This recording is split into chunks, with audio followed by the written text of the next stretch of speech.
نحمده ونستعينه ونستغفره ونؤمن به ونتوكل عليه ونعوذ بالله من شرور أنفسنا ومن سيئات أعمالنا من يهد الله فلا مضل له ومن يضلله فلا هادي له ونشهد أن لا إله إلا الله وحده لا شريك له في ذاته وفي صفاته وفي ألوهيته وفي عبادته ونشهد أن سيدنا وحبيبنا ومولانا محمدا عبد الله ورسوله الذي أرسله الله تبارك وتعالى ليخرج الناس من الظلمات إلى النور ومن عبادة الأوثان إلى عبادة الله وحده ومن ضيق الدنيا إلى سعة الآخرة ومن جور الأديان إلى عدل الإسلام وآله وصحابته أجمعين أما بعد فأعوذ بالله من الشيطان الرجيم بسم الله الرحمن الرحيم والشمس وضحاها والقمر إذا تلاها والنهار إذا جلاها والليل إذا يغشاها والسماء وما بناها والأرض وما طحاها والنفس وما سواها فألهمها فجورها وتقواها قد أفلح من زكاها وقد خاب من دساها كذبت ثمود بتقواها بعد أشقاها فقال لهم رسول الله ناقة الله وسقياها فكذبوه فعقروها فدمدم عليهم ربهم بذنبهم فسواها ولا يخاف عقباها صدق الله العظيم وقال رسول الله صلى الله عليه وسلم حرمت النار ثلاثة أعين عين بكت من خشية الله عين سهلت في سبيل الله وعين غلبت عن محارم الله وقال رسول الله صلى الله عليه وسلم خيركم من تعلم القرآن وعلمه وقال تعالى في شان حبيبه ومحبوبه ومعشوقه آمرا ومخبرا إن الله وملائكته يصلون على النبي يا أيها الذين آمنوا صلوا عليه وسلموا تسليما صلى الله على محمد صلى الله عليه وسلم صلى الله على محمد صلى الله زبان كل محبت شغل كل صلى الله على محمد सल्लल्लाहु अलैहि सल्लल्लाहु अला मुहम्मद सल्लल्लाहु अलैहि ज़मीन ज़मान तुम्हारे लिए मकीन मकान तुम्हारे लिए चुनिया चुना तुम्हारे लिए बने दो जहान तुम्हारे लिए सल्लल्लाहु अलैहि मुहम्मद सल्लल्लाहु सल्लल्लाहु अलैहि मुहम्मद सल्लल्लाहु तहाम ज़बान तुम्हारे लिए बदन जान तुम्हारे लिए हम आए हैं तुम्हारे लिए उठेंगे हम वहाँ तुम्हारे लिए सल्लल्लाहु अलैहि मुहम्मद सल्लल्लाहु अलैहि वसल्लम सल्लल्लाहु अलैहि मुहम्मद सल्लल्लाहु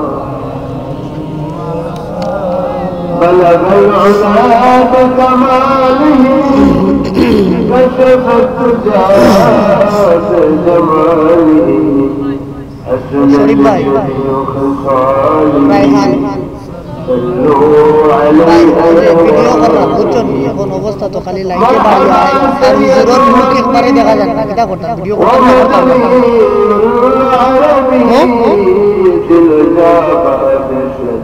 করতে না عجب خلق فيه بلد العلا بكماله كشف الدجى بجماله حسنت الجميع خصاله صلوا عليه मुझे कुछ मिले या न मिले मुहम्मद मिले यानी वो शे जिससे अल्लाह मिले बलग العلا بكماله كشف الدجى بجماله حسنت الجميع خصاله صلوا عليه কেশবপুর হাবিবিয়া হাফিজিয়া সুন্নিয়া মাদ্রাসা 25তম বার্ষিক জলসা উপলক্ষে আয়োজিত বিশাল এই ওয়াজ দোয়ার মাহফিলের মুহতারাম সভাপতি হাজী মোহাম্মদ আবুল সুবহান সাহেব কেশবপুর মাহফিলের প্রধান অতিথি সাহেবজাদা একলি হযরতুল আল্লাহ মাওলানা হাফিজ ফখরুদ্দিন চৌধুরী সাহেব দামাত বরকতুহু হযরত উলামায়ে কেরাম মাদ্রাসার সম্মানিত হাফিজ সাহেব হুজুর ছাত্রবৃন্দ এলাকা দিনদার ইমানদার মুসলিম ভাইরা আমার অত্যন্ত স্নেহের যুবকেরা পর্দার আড়ালে সম্মানিত মা ও ভগ্নীগণ সর্বোপরি আশিকানে খোদাবন্দী আশিকানে মুস্তাফা আসসালামু আলাইকুম ওয়া রাহমাতুল্লাহি ওয়া বারাকাতুহু আল্লাহ পাকের মহান দরবারে শুকর ও সিজদা আদায় করছি যে মহান আল্লাহ পাক দেশের এই নাজুক মুহূর্তে প্রতিকূল পরিস্থিতিতে কেশবপুর হাবিবিয়া হাফিজিয়া সুন্নিয়া মাদ্রাসার বার্ষিক সালানা জলসা আমাদের সকলকে সমবেত করেছেন শুকরিয়া আমি সকলে বলি আলহামদুলিল্লাহ আল্লাহ তাআলা আমাদের হাজিরিকে উপস্থিতিকে নাজাতের জরিয়া করে দেন, সকলে বলে আমিন। মাহফিল প্রতিদিন হয় না, এই মাহফিল করতে 1 বছর কর্তৃপক্ষকে মেহনত করতে হয়েছে। এজন্য যারা মাইকের আওয়াজ পাচ্ছেন আমি সকলকে বিনীত অনুরোধ করব, মাহফিলে আসুন। কোরআনের মজলিসে বসলে আল্লাহ তাআলা আমাদের পিছনের জিন্দেগির গুনাহ মাফ করে দিবেন, বলি আমিন। এজন্য মজলিসে আসতে হয়। হালাকাতুল যিকির, হালাকাতু তিলাওয়াতিল কোরআন, এই সকল প্রতিষ্ঠান, এই সকল জলসাগুলো নিঃসন্দেহে জান্নাতের টুকরা, বলেন সুবহানাল্লাহ। যদি এটা একটা মাঠ, এই মুহূর্তে এই জায়গার সম্পর্ক আরশে আজিমের সাথে হয়ে গেছে, বলেন সুবহানাল্লাহ। কোরআন যেখানে পাঠ করা হয়, হাদিস যেখানে তেলাওয়াত হয়, আল্লাহ রাসূলের দুরূদ শরীফ হয়, জিকির আজকার হয়, সাথে সাথে ওই জায়গাটার নিসবত সম্পর্ক আরশে আজিমের সাথে হয়ে যায়, সুবহানাল্লাহ। এজন্য এইরকম মুবারক জলসা আপনার আমার জিন্দেগিতে আর হইতেও পারে, নাও হতে পারে। আজকে যারা হাজির হয়েছে, আগামী বছর যখন এই দিনে মাহফিল হবে, অনেকেই কবরের যাত্রী হয়ে যাবে। गनीमत जान ले, गनीमत जान ले, इस महफिल में चलो, जुदाई के घड़ी सर पर खड़ी है। প্রতিটি মুহূর্তকে মূল্যায়ন করো, প্রতিটি মুহূর্তকে দাম দেওয়ার চেষ্টা করো। বিচ্ছেদের ঘড়ি তোমার মাথার উপরে বাজছে, ঠিক ঠিক করে আওয়াজ হচ্ছে আর বলছে, বন্ধু হে ভাই, তোমার সময় কিন্তু ঘুরে আসে, প্রস্তুত হও, তোমাকে যেতে হবে এমন দেশে যে দেশ থেকে ফিরতে পারবা না, না ফেরার দেশে, না ফেরার দেশে তোমাকে নিয়ে যাওয়া হবে। প্রস্তুতি গ্রহণ করো, তুমি যেখানেই যাবো না কেন। আল্লাহ রাব্বুল আলামিন বলেন, ইন্নাল্লাহা ইনদাহু ইলমুস সাআহ, আল্লাহ পাকের কাছে কিয়ামতের ইলম, দুনিয়ার কাছে কারো কাছে জানা নাই কোথায় সে মারা যাবে। আল্লাহর কাছে কিয়ামতের ইলম আছে, কেউ জানে না কিয়ামত কবে হবে। আল্লাহর হাবিবকে জিজ্ঞাসা করা, ইয়া রাসূলুল্লাহ, মাতা সাআত, কিয়ামত কবে হবে? নবীজি বললেন, মাল মাসউলু আনহা বিআলামা মিনাস সাইল, সুয়ালকারীর কাছ থেকে জবাবদাতা বেশি জানে না, শুধু জানে কিয়ামত হবে, কিন্তু কবে হবে জানে না। এটা আল্লাহ পাক গোপন রেখেছেন। ওয়ায়ুনাজ্জিলুল গায়স, কোথায় বৃষ্টি বর্ষণ হবে আল্লাহ পাক জানে, দুনিয়ার কেউ জানে না। তবে আবহাওয়াবিদরা সম্ভাবনার কথা বলেন, নিশ্চিত বলতে পারেন না। আল্লাহ পাক বলেন, ওয়ায়ুনাজ্জিলুল গায়স ওয়া ইয়ালামু মা ফিল আরহাম, মায়ের রেহেমে কি সন্তান আছে, নরনা নারী, জান দেওয়ার আগে কেউ বলতে পারে না।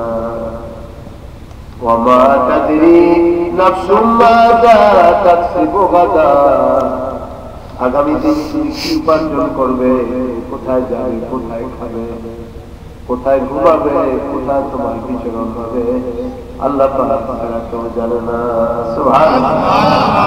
চট্টগ্রামে যে বাসের মধ্যে আগুন দিল, ওরা এসে কক্সবাজার থেকে নিরাপদে ঢাকায় পৌঁছবে। চট্টগ্রামে যে আটকাই তারাই আছে, তারা তো বের করতে পারে না, ঠিক কিনা? আল্লাহ পাক সেখানে তাদের প্রাণ কবজা করে নিয়ে গেছে। ওয়া মা তাদরি নাফসুম মাযা তাকসিবু গাদা, আগামী দিন তুমি কি উপার্জন করবে, কি খাবে, তুমি না জানো, আরশের মালিক সব কিছু জানে, ঠিক না? সব জানে। রিজকে জুস্তন কারেগা ওয়া খারাজ, রিজকে জুস্তন কারেগা ওয়া খারাজ, রিজকে তু বরদুজ দুআ শাকরাজ, রিজকে তু বরদুজ দুআ শাকরাজ। আল্লামা রবি রাহমাতুল্লাহ আলাইহি বলে, এ বান্দা বান্দীরা, রিজকের জন্য তারা হল অপর অস্থির হয়ে গেছে, কি খাবে কি বাঁধবে কিভাবে চলবে অস্থির। 14 তারিখ থেকে দেখো খালি পেটে সকালে বাড়ি হয়, তোমার বাড়ির গরু, তোমার বাড়ির ছাগল, তোমার বাড়ির কুকুর বিড়াল, গাছের মধ্যে যত পাখালি গুলো সারা রাত সেখানে থাকে, সকালবেলায় খালি পেটে বাড়ি হয়, সন্ধ্যার সময় ভরা পেটে ঘরে ফিরে আসে। তাহলে তারা তো রেজেকে চিন্তা করে না, তুমি করো রেজকে তোমার বুঝে তোমার আশা করা। তুমি যদি আল্লাহর হয়ে যাও, তুমি যদি আখিরাতের জন্য প্রস্তুতি দাও, আল্লাহ পাক তোমার ঘরে করে কি খাইবা আল্লাহ সব জিম্মাদার হয়ে যায়। সুবহানাল্লাহ। রেজকে তোমার বুঝে তোমার আশা করা, রেজেক তোমার কাছে আসার জন্য আরো বেশি পাগল। সুবহানাল্লাহ। আমি এই জ্ঞান করে আসবো, আসার আগে আমার এক মুরব্বীর বাসায় এখন খাইলাম, সকালের আগে আমার এখানে আসিয়া গেছে। তিনি বাজার থেকে গোশত কিনে আনছেন, গোশতের মধ্যে আমার নাম লেখা আছে, কোন গোশতের টুকরা আমি খাইব। মুরগির মধ্যে আল্লাহ পাক তৈরি করে দিয়েছেন কোন মুরগিটা নিয়ে তার জন্য জবে করবে। লাউটা বাজার থেকে কদু আনবে, লাউটা উঠতে হবে, ওইটাও গাছে আল্লাহ ধরে দিচ্ছে। কোন পানি সে খাবে ওই পানিটাই মাটির নিচে আল্লাহ পাক রাখিয়া দিছে।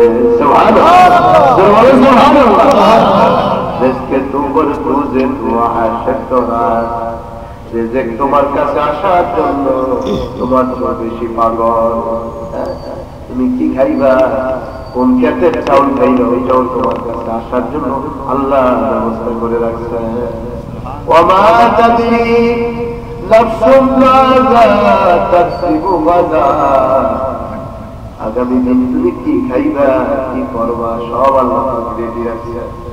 তুমি হজের সফরে যাও, মক্কা শরীফ যাওয়ার আগে তোমার সেখানে রিজিক পৌঁছিয়া যায়, কি খাইবা একবার আল্লাহ সব বন্দোবস্ত করিয়া দেন।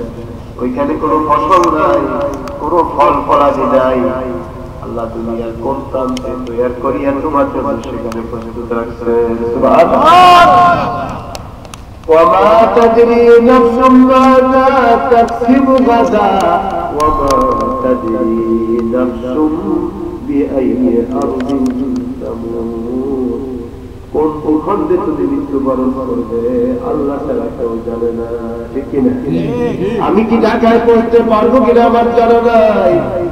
আমার কোথায় মাটি লেখা আছে দু চিজের তার সাথে জোরে জোর।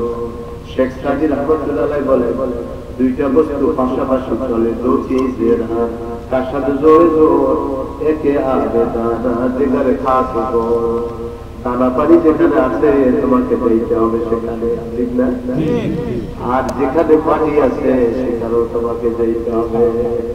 হযরত সুলাইমান আলাইহিস সালাম ওনার দরবারে অনেক লোক বসা থাকত, আল্লাহ পাক ওনাকে পৃথিবীর রাষ্ট্রবিজ্ঞানী করে পাঠাইছে।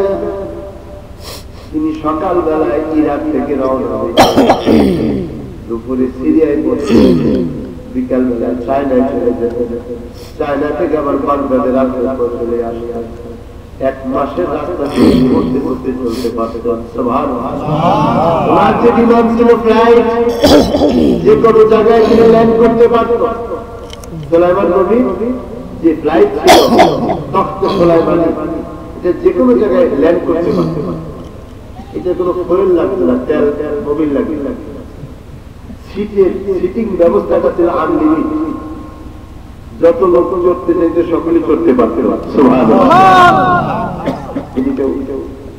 বাতাসকে বললে হাওয়া এটা ঘুরে নিয়ে আপনি আপনি উড়িয়ে দিয়ে আল্লাহ পাক বলেন সুলাইমান রিহা, আমি সুলাইমান আলাইহিস সালামের জন্য বাতাসকে অনুগত করে দিলাম। গুদুহা শাহরুন রাওয়াহুহা শাহরুন, আমার নবী সুলাইমানের তখ্ত সকালবেলায় 1 মাসের পর চলতে পারে, বিকাল বেলায় 1 মাসের পর চলতে পারে। সুবহানাল্লাহ। আজকে আমরা মাহফিল আশাকে গুরুত্ব দিতে চাই না। আজকে যদি কন্ট্রাক্টরি পেয়ে যায়, কোন থেকে বরাদ্দ হয়ে যায়, এটাকে বড় মনে করে। অমুককে সরকারের একটা বড় বরাদ্দ হয়ে গেছে, অনেক কিছু পাইছে, কোটি টাকার কাম পাইছে, অনেক কিছু পাইছে, বলে বলে কিনা, কিন্তু 5 ওয়াক্ত নামাজ পড়ার সুযোগ পাইছে, এটাকে গুরুত্ব দেয় না। 2 রাকাত নফল নামাজ পড়ছে, এটা গুরুত্ব দেয় না। একটু মজলিসে বসে সুবহানাল্লাহ বলে, এটা গুরুত্ব দেয় না। অথচ এটার কত দাম চক্ষু বন্ধ করলি আমি বুঝতে পারবো। সুবহানাল্লাহ, মাটির নিচে গেলেই বোঝা যাবে কত দাম। আপনাকে যদি এখন ইউরো যায়, এখানে আপনি নিয়ে পানের দোকানে দেন, ভাই আমার একটা খালি পান দেন, ইউরো দেখলে ডলার দেখলে ওই পান দোকানে যদি না চলে, সে বললো এটা দেখে এটা তো কোনো দাম দাম, কারণ সে তো এটা চিনে, ঠিক না? সে তো জানে এটা কত দাম, এই জন্য সে ওইটা মূল্যায়ন করলেন। কিন্তু যে এটারে চিনে, সে আপনার পিছিয়ে হাঁটাহাঁটি শুরু করবে, এটার কত দাম। পানওয়ালা না চললেও এটা নিয়ে যদি বিমানে উড়িয়া অন্য কোন রাষ্ট্রে নামেন, তখনই দেখবেন এটার কত দাম। সুবহানাল্লাহ, যদি পিছিয়ে পিছিয়ে লোক ঘুরতে থাকবে, তাহলে তো দামি জিনিস। ইউরো ডলার অনেক দামি, দিরহাম দিনার, হ্যাঁ পাউন্ড, পাউন্ড তো অনেক দামি। পাউন্ড কত কত? 118 টাকা, একটা টাকা 118। তো যে পাউন্ড কিনে এই দেশে এটার দাম না থাকলো, ইংল্যান্ডে এটার দাম আছে কি নাই? তত আমল যদিও এইখানে আমলের কোন মূল্য আমরা দিতে চাই না, এরকম কবরের মধ্যে যাওয়া মাত্র বুঝতে পারবো আমলের কত দাম। সুবহানাল্লাহ, ওইখানে জান্নাতে যাওয়ার পর আফসোস করতে হয়, কেন আরেকবার সুবহানাল্লাহ বেশি বললাম না। যদি সুবহানাল্লাহ বলি একটা, আমার মর্যাদা আরো একদম আগে যাইত। সুবহানাল্লাহ,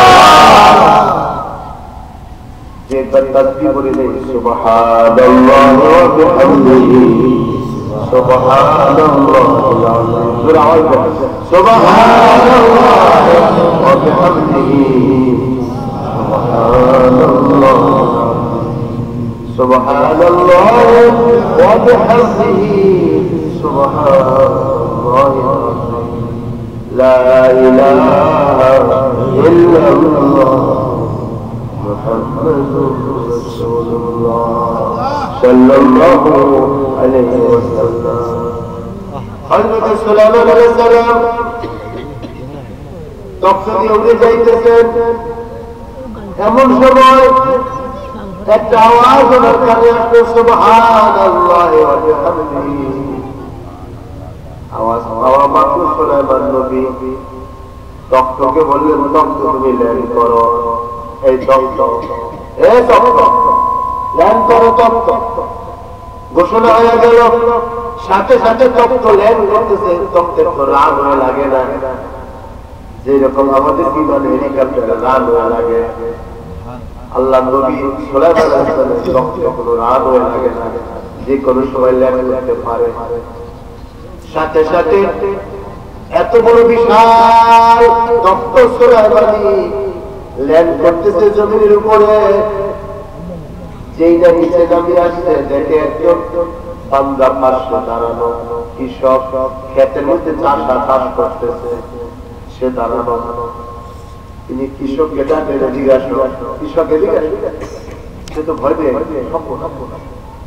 এত বড় ল্যান্ড করতে বিমানটা, আপনি মনে করেন এখানে যদি বিমান ল্যান্ড করে এই ক্ষেতের মধ্যে, উপায়টা কি হবে? লোক তো দেখতে আসবে। যখন সুলাইমান নবীর তপ্ত নামছে নিচে, এইটা দেখার জন্য এই লোকটার দিনের ভিতরে ভয় ঢুকে গেল যে ব্যাপারটা কি জানি ভুল হয়ে গেছে। সুলাইমান এখানে আসছে, আপনার বাড়িতে যদি এখন জগন্নাথপুরের ওসি সাহেব আসবে, আপনার আমার পায়খানা নরম হইব না? নরম হইব, নরম হইব। তুই যে এই বিপদের মধ্যে অস্থির হয়ে যায়। আর একটা থানার যন্ত্র ওসি যদি আসে আপনার এমন সারা পৃথিবী যে শাসন করে সুলাইমান নবী, উনি আসলে অবস্থাটা কি? সুবহানাল্লাহ, বলতেছে ইয়া গোলাম তাআলা জিজ্ঞাসা। ওই লোকটা তো ভয় পেয়ে গেছে, কি জানি অন্যায় হয়ে গেছে, আসি আমল গেছে। আল্লাহ নবী সুলাইমান, আমার তো ভুল হয়ে গেছে, আচ্ছা তুমি কি বলছিলা তখন বলো দেখি। কোন কিছু তো বলি কোন কিছু বলছো আমি শুনছি আপনি তো শুনিয়া ফেলছেন তাই জানি না বলবো না কি বলছো তোমার মুখ থেকে শুনতে চাই সুবহানাল্লাহ। ওই লোকটা বলল আল্লাহ নবী সুলাইমান আপনি যখন আকাশ দিয়ে উড়িয়া যাইতেছেন এত বড় তত্ত্ব দেখিয়া আমার দিনের মধ্যে একটা কথা আসে আল্লাহ তোমার কত বড় কুদরত এত বড় একটা বাহন তুমি হাওয়ার মধ্যে উড়াইতেছ সুবহানাল্লাহ। এই বাহন দেখিয়া আমার মন তারা অনিচ্ছাকৃত ভাবে সুবহানাল্লাহ ওয়া বিহামদিহি শব্দটা বাইরে হয়ে গেছে এটি আমার অপরাধ অপরাধ নাই। আল্লাহ নবী সুলাইমান বললেন হে আল্লাহর বান্দা তোমার জবান থেকে যখন এই কথাটা বাইরে হয়েছে আমি তখন তকদির করেছিলাম বাতাস আমার কানের মধ্যে কথাটা পৌঁছে দিয়েছে সাথে সাথে আমি তক্তদান করলাম কারণ তোমার এই কালেমার থেকে আমার তক্তের দাম মোটেও বেশি না আমার তক্তের চেয়ে তোমার কালেমার দাম বেশি।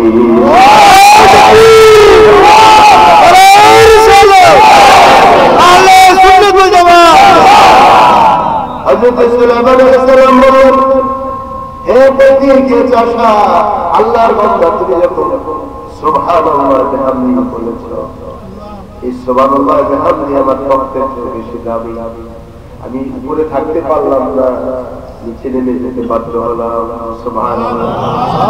আমার ভাইরা বাবাজিরা তোমার মা বোনরা তো আমরা যে সুবহানাল্লাহ ওয়া বিহামদিহি করি এত দাম হাদিসের মধ্যে আছে বুখারী শরীফের শেষ হাদিস কালিমাটা দুইটা কালেমা খাফিফাতান আলাল লিসান পড়তে জবানের মধ্যে বড় হালকা কষ্ট হয় না সাকিলাতান ফিল মিজান মিজানের পাল্লার মধ্যে সবচেয়ে বেশি ভারী হাবিবাতান ইনদার রহমান আল্লাহর কাছে সবচেয়ে বেশি প্রিয় দুইটা কালেমা একটা হলো সুবহানাল্লাহ ওয়া বিহামদিহি সুবহানাল্লাহিল আযীম বলেন না সুবহানাল্লাহ ওয়া বিহামদিহি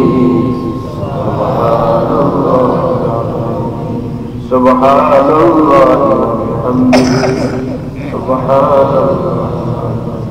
এই কালেমা পড়ার সাথে সাথে আল্লাহর নবী বলেন কোন বান্দা বান্দির জবানে যদি এই কালেমা উচ্চারিত হয় সাথে সাথে আসমান পর্যন্ত জমিন থেকে এর মধ্যে খালি জায়গাটা আল্লাহ সওয়াব দেওয়া করে দেয়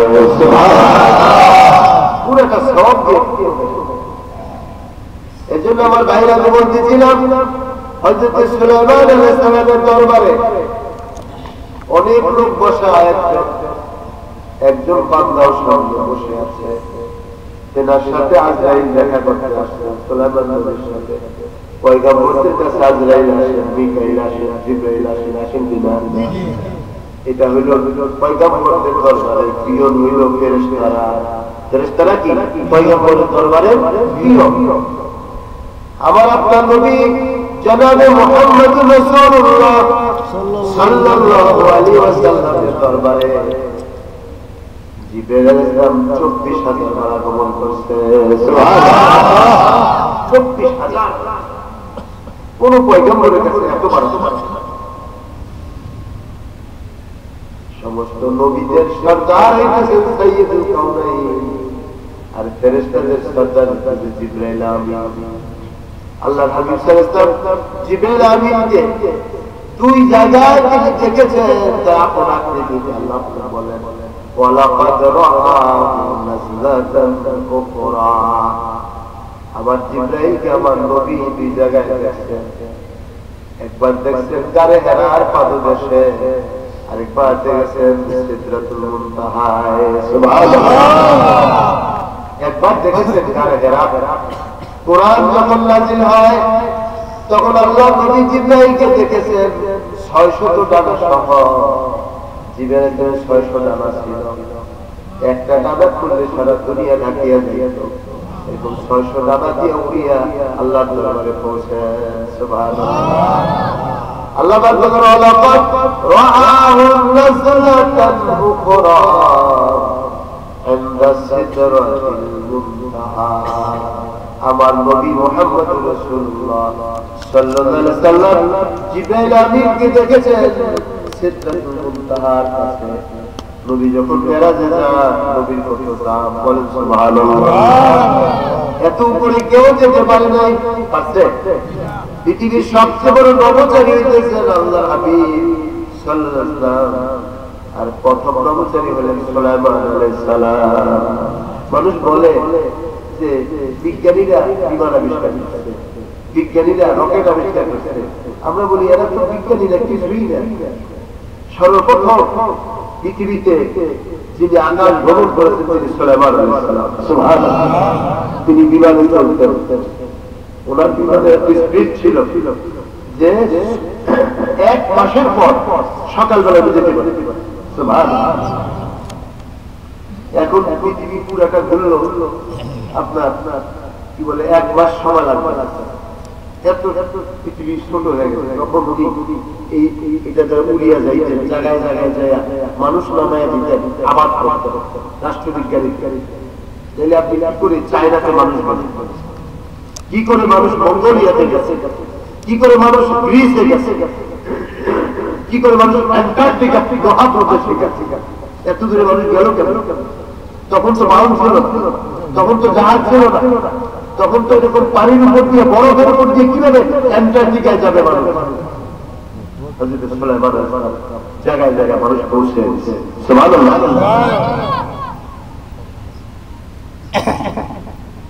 আল্লাহ হাবিব সাল্লাল্লাহু আলাইহি ওয়াসাল্লাম একটু উপরে গেছেন আর সে আসিফে মেরাজে যখন যান সিদরাতুল মুনতাহার কাছে পৌঁছেন, পৌঁছা মাত্র জিবরাইল আলাইহিস সালামের ডানা দেখলেন 600 ডানা। এত বড় ডানা দেখে সর্বনাশ, এত বড় ফেরেশতা আমার কাছে যাই গাড়ি তো বুঝতে পারতাম না। সুবহানাল্লাহ। এত বড় আল্লাহ 600 আল্লাহর হাবিব সাল্লাল্লাহু আলাইহি ওয়াসাল্লাম যাইতেছেন উপরের দিকে, বললেন জিবরাইল চলেন উপরের দিকে। জিবরাইল আলাইহিস সালাম বললেন ইয়া রাসূলুল্লাহ, আমি এখান থেকে আর 1 চুল পরিমাণ সামনে আগাইতে পারবো না। পুরুকে তাজাল্লি বসুজাত গরম, যদি আমি এখান থেকে 1 চুল পরিমাণ সামনে আগাই, আল্লাহ পাক আমাকে 600 ডানা দিয়েছেন, আল্লাহ নূরের তাজাল্লিতে ছাই হয়ে যাবে পড়িয়া। সুবহানাল্লাহ। আমি যেতে পারি।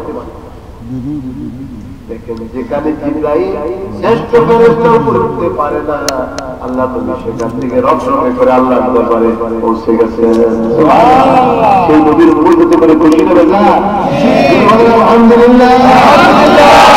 হাজিরিন, সুলাইমান আলাইহিস সালামের দরবারে একটা লোক বসা, আজরাইল আসছেন। আজরাইল লোকটার দিকে তাকাইলেন, বারে বারে আজরাইলের নজর দেখিয়া লোকটার ভয় ঢুকে গেল। ব্যাপারটা এত বেশি তাকাই কেন আমার দিকে?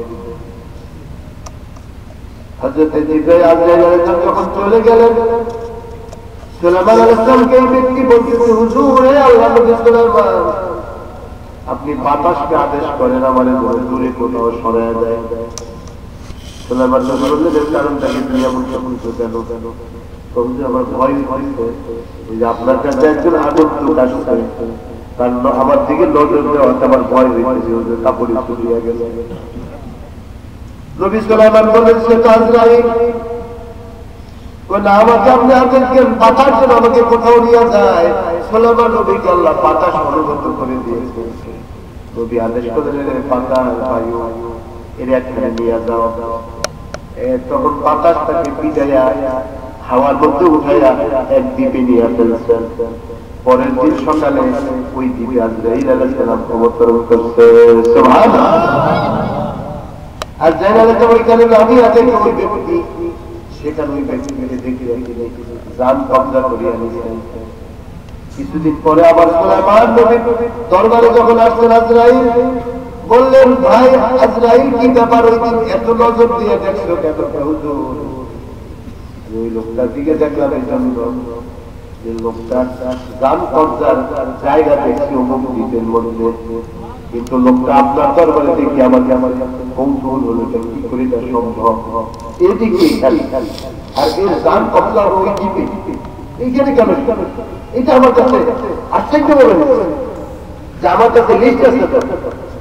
দেখেন না লোকজন ধরাধরি করে লিস্ট হয়ে আইয়া ঘরে বাড়িতে বাড়িতে আছে এরকম আজরাইলের কাছে সকলের লিস্ট আছে।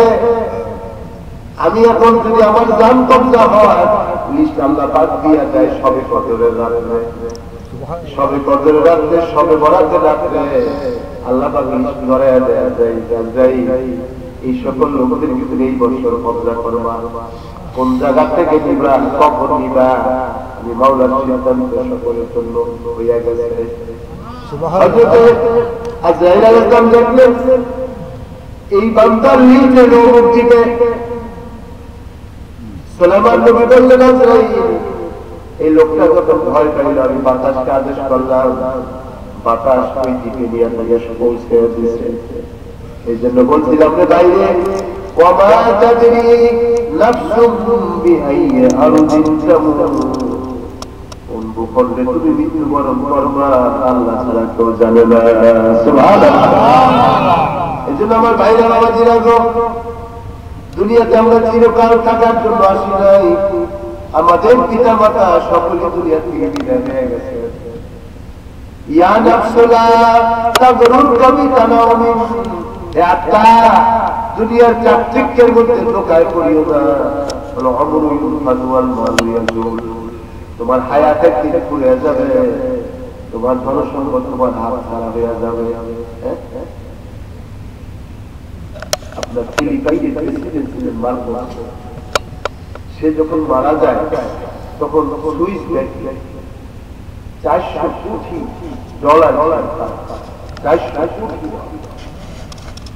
400 কোটি ডলার তার কাছে তখন সুইস ব্যাংকে জমা ছিল। যখন সে মারা যায় এই টাকা কি তার কোনো কাজে লাগছে? এই যে বাড়ি ঘর সুন্দর সাজানো গোছানো আমরা চলতে চলতে দেখি সব বাড়ি ঘর হিন্দিতে দেশে গেছি, লন্ডনের লোকের বাড়ি বাড়ি এই বাড়ি চিরকাল থাকবে, হয়তো বাড়ি থাকবে বাড়িওয়ালারা তাদের কিন্তু জায়গা বাকি 3.5 ঠিক না? তারা যত বড় ইমারতই বানায় মাটি কিন্তু 3.5। হ্যাঁ, ওইখানে কিন্তু কোনো টাইলস মার্বেল কিছু নেই, ওইখানে আমল হবে সবচেয়ে বড় টাইলস মার্বেল। আমল যত সুন্দর হবে কবরের মাটি তত সুন্দর হবে, আমল যত ভালো হবে কবরের শান্তি তত বেশি পাবে, ঠিক কিনা? এই জন্য সেখানকার ব্যবস্থা করতে হবে। আমরা তো দুনিয়ার ব্যবস্থা করে রাখছি, কিন্তু কবরেও তো ব্যবস্থা লাগবে। চিন্তা কোথায়, কার্যক্রম কোথায়? ঠান্ডা লাগলে কোট করি, সেখানে তো ঠান্ডা লাগার ভয় আছে কবরে। এখানে যেমন গরম লাগলে এসি লাগাই, ফ্যান লাগাই, কবরেও তো গরম লাগার ভয় আছে, কি আছে না? সেখানে তো প্রস্তুতি লাগবে, প্রস্তুতি কোথায়? এই জন্য বলছিলাম ভাইরা আমার, বাবাজিরা গো, ইন্নামা কানাত ওয়াফাতু মুহাম্মাদিন দালিলান আলা আন্না লাইসা লিল্লাহি গালিবুন। আমার প্রিয় নবী মুহাম্মদুর রাসূলুল্লাহ সাল্লাল্লাহু আলাইহি ওয়াসাল্লাম দুনিয়া থেকে পর্দা করাটাই দলিল। আমরা কেউই দুনিয়াতে থাকতে পারবো না, থাকতে পারবো? কেউই থাকতে পারবো না, সকলেই যেতে হবে। হর সাথ কাহরা হি হ্যায় জাতে জাতে, हर सांस ये कह रही है जाते जाते, जाती तो हो वापस खुदा की मालूम। हर सांस ये कह रही है जाते जाते, শ্বাস যখন ভিতর থেকে বাইরে হয় এই কথা বলে বলে বাইরে হয়, জাতি তো হো ব্যর্থ হয়ে গেলাম, ওয়াপসি খুদা কি মালুম। আবার তোমার মধ্যে শ্বাস ঢুকতে পারবো কিনা আল্লাহ পাক ভালো জানে, ঠিক কিনা? এই জন্য শ্বাস নিচ্ছেন ভিতরে, আবার শ্বাস নিতে পারবেন কিনা আল্লাহ পাক জানেন। আল্লাহ যদি নিষেধ করিয়া দেন দ্বিতীয়বার টান দিল পারবেন না, ঠিক কিনা? এই জন্য আল্লাহর জিকিরের সাথে যদি অভ্যাসটা করে দিতে পারেন শ্বাসের দিকে, তাহলে কামিয়াব হয়ে গেলেন। শ্বাস ছাড়তে আল্লাহ, টানতে আল্লাহ। একটু জিকির করে আমার সঙ্গে, শ্বাস ছাড়তে আল্লাহ, টানতে। শ্বাসের জিকির যদি একবার চালু করে দিতে পারেন ভাই, মৃত্যুর সময় যে অবস্থায় আপনার মৃত্যু হোক আপনি ইবাদের সহিত কবুল হয়ে যাবেন। সুবহানাল্লাহ। আল্লাহ পরে আবার আল্লাহ আল্লাহ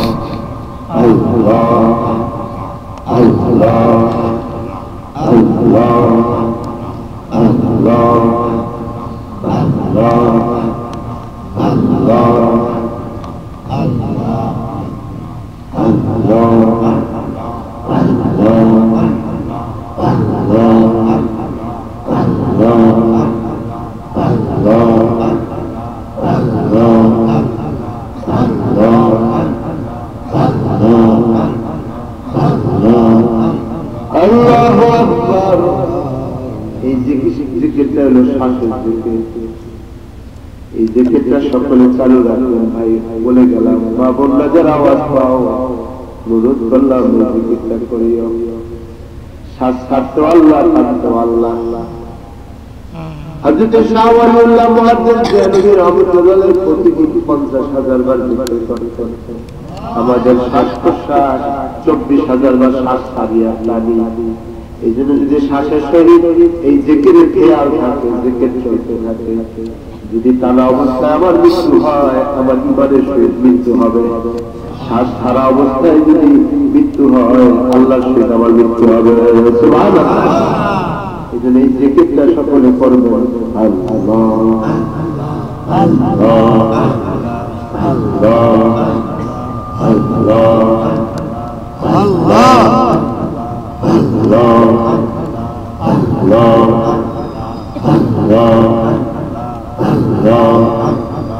আল্লাহ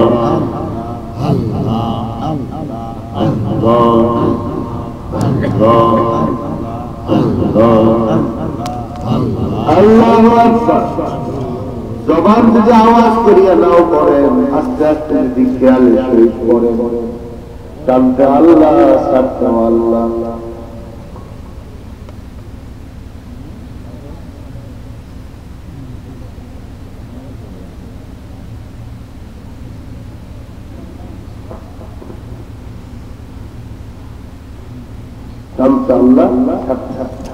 শ্বাসের দিকে যদি চালু হয়ে যায়, অনেক সময় কথা বন্ধ হয়, মানুষ কথা বলতে পারে না, মৃত্যুর আগে শ্বাস চলতে থাকে। যদি এই দিকে চালু থাকিয়া যায়, শ্বাস চলা অবস্থায় আল্লাহর দিকে চলতে থাকবে, আপনি ইমানের সহিত কবুল হয়ে যাবেন। আসেন আমার ভাইরা, কেশবপুর হাফিজিয়া মাদ্রাসা আজকে সালানা জলসা, বার্ষিক জলসা। কোরআনে কারীম থেকে আমি একটি সূরা তেলাওয়াত করেছি। আমরা এমন সময় কোরআন শুনতে বসে, কোরআনের সামনে বসে, সারা পৃথিবীতে আজকে কোরআনের বড় অপমান, কোরআন বড় গুরুত্বগুলি শহীদ। ইকবাল মারুফ বলেছেন, वो जमाना में मुअज़्ज़ज़ थे आमिल कुरान होकर और ज़लील ख़ार हुए तारिके कुरान होकर। ওই জামানার মানুষগুলো সম্মানিত হয়েছিল কোরআন মানার কারণে। আজকের জিন্দেগিতে তোমরা অপমানিত, ধিক্কৃত হইতেছ কোরআন ছাড়ার কারণে। ঠিক না? কোরআন আছে মসজিদে, কোরআন আছে মাদ্রাসায়, জান্নাত দিয়া বাসায় কোরআন আছে ঢাকিয়া রাখে। এখন বাসাও কোরআন থাকতে দেয় না। আমি ঢাকা শহরে দেখি, আসিয়া বলে হুজুর এই যে আমাদের কোরআন শরীফ মসজিদে রাখে। আমি বললাম মসজিদে কেন, আপনার বাসায় রাখতে পারেন না? হুজুর বাসায় জায়গা নাই। এত বড় বাসা, 60 টিভি লাগাইছে, ডিশ লাগাইছে, এত এত ট্যাপ রেকর্ডার রাখছে, ঘরের মধ্যে কত কত মূর্তি রাখছে, কত কত শোপিস, এগুলো কত হারাম কাজ করছে। কিন্তু আল্লাহর কোরআনে একটু জায়গা পায়, বড় হয় না। আছে কিনা এরকম মানুষ? এই জন্য আমার ভাইরা গো, তোমরা জালিল হবে, খার হবে যদি কোরআনের কাছে না আসো। যারা কোরআনের কাছে আসে তারা দামি হয়ে যায়। সুবহানাল্লাহ। আল্লাহর হাবিব কোরআনের প্রচারকারী ছিলেন, হাবিব কোরআন ছিলেন। আল্লাহ পাক দুইটা নিয়ামত আমাদেরকে দিয়েছেন, একটা আল্লাহর হাবিবকে আর একটা আল্লাহর কোরআনকে। বলেন সুবহানাল্লাহ। এই দুইটা নিয়ামত যতদিন পৃথিবীতে সমাদৃত হবে, ততদিন পৃথিবীতে মুসলমানরাও সমাদৃত হবে। যেই দিন মুসলমান এই দুইটা ছাড়িয়ে দিবে, তখন কাফের মুশরিকরা মুসলমানদের উপরে রাজত্ব করবে। এখন দুনিয়াতে মুসলমানদের রাজত্ব আছে নাই, কারণ তারা কোরআন ছাড়িয়ে দিয়েছে। আবার যদি কোরআন ধরে আল্লাহ রাসূল বলে শেষ জামানার মানুষগুলোর সংশোধন নিহিত আছে ওই আমলের মধ্যে, যে আমল সাহাবায়ে কেরাম করছে। সাহাবায়ে কেরাম আমল যদি তারা করে, তারাও সংশোধনে আবার ভালো হয়ে যাবে।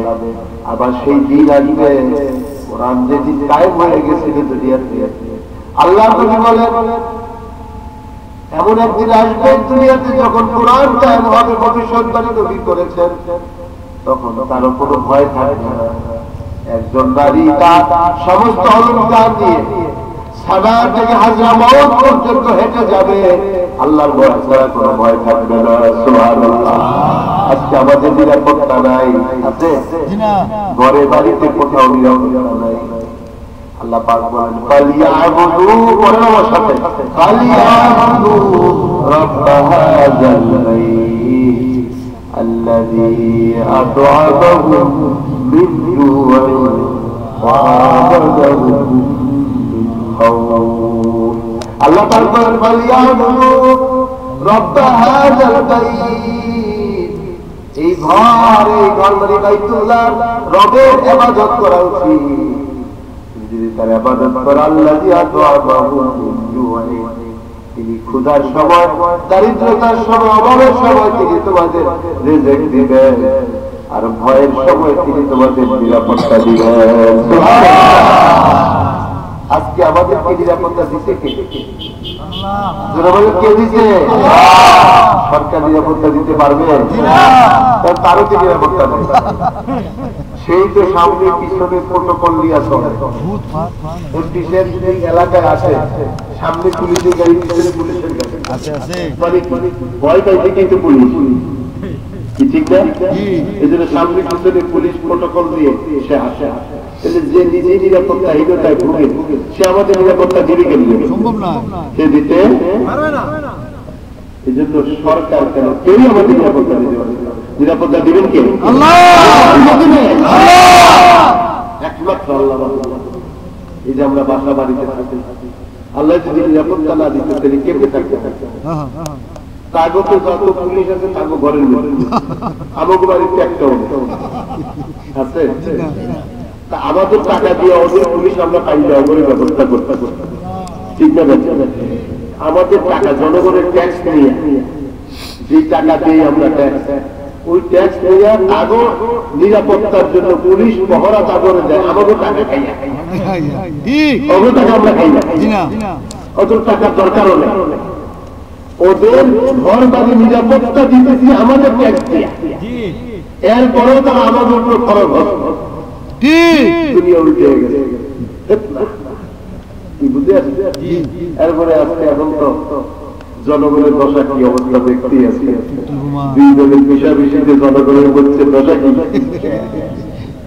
দোয়া করেন আল্লাহ যেন অগত দলের শুভ বুদ্ধির উদয় করিয়া দিয়া দেশে শান্তি হইয়া যায়, বলেন আমিন। হাজিরিন, আজকে যদি কোরআন মানুষ মানত, কারো কোনো অভাব থাকতো না, কারো কোনো সমস্যা থাকতো না। আল্লাহ পাক বলেন আমি কোরআনকে সারা দুনিয়ার সমস্ত সমস্যার সমাধান হিসাবে পাঠাইছি। কোরআন সমস্যার সমাধান। সেই কোরআনে মাদ্রাসায় পড়ানো হয়। কি পড়ানো হয় আমরা তো কোনো সময় শুনি নাই, শুনছি? আসেন একটু শুনি, শুনবেন? তাহলে যারা দাঁড়ায় আছে বসে বসে শুনলে, কোরআন শুনলে বসতে হয়, কোরআন আরে শোনা যায় না। কোরআনে হাতে বলে বসিয়ে শুনিয়ে যে দুরূদ শরীফ পড়েন,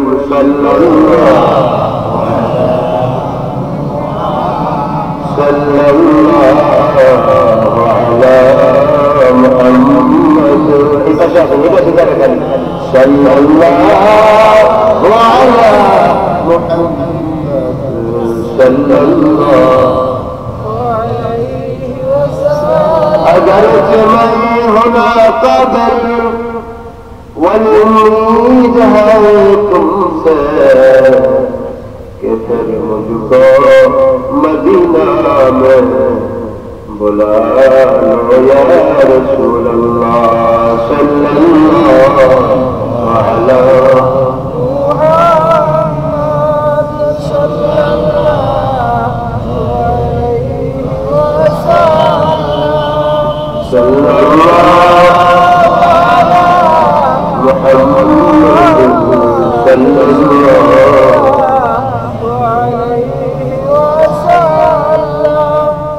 সম্মানিত হাজিরিন, কোরআনে কারীম থেকে আমি সূরা শামস সূরাটি তেলাওয়াত করেছি।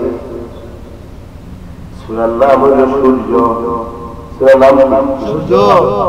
আল্লাহ পাক দুনিয়াতে দুইটা সূর্য পাঠাইছেন, একটা পূর্ব আকাশ থেকে উঠে আর একটা আমাদের আত্মার জগতে উঠে।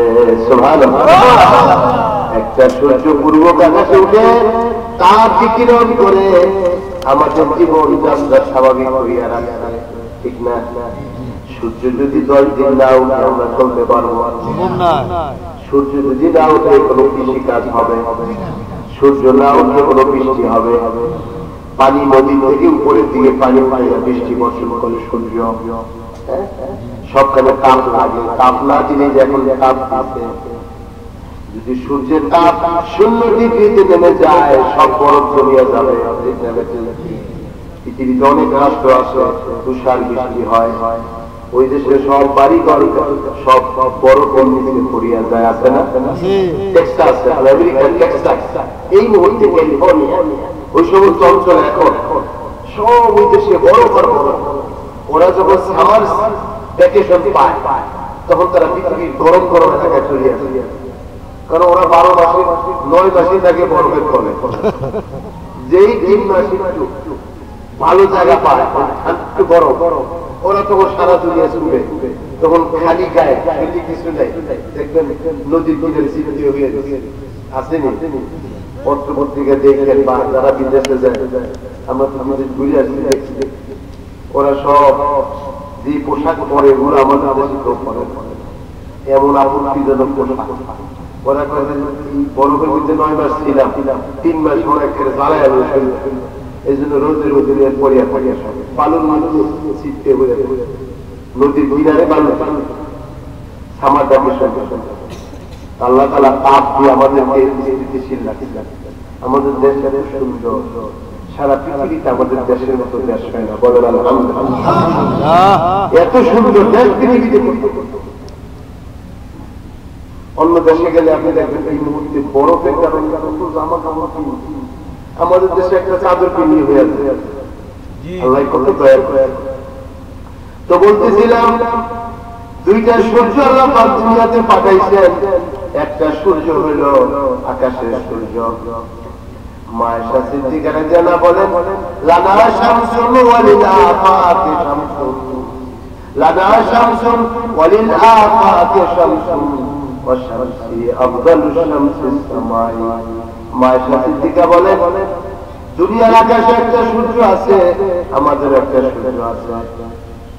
আমার সূর্যটা আকাশের সূর্যের চেয়ে বেশি দামি। সুবহানাল্লাহ। দুনিয়ার সূর্য পূর্ব আকাশ থেকে সকালে উঠে, আর আমার সূর্য বাসার মধ্যে সন্ধ্যার পরে উঠে। সুবহানাল্লাহ। আমার নবীজির সূর্য আল্লাহ পাক কোরআনে কারীমে নবীজিকে সিরাজাম মুনিরা বলছেন। কি বলছেন?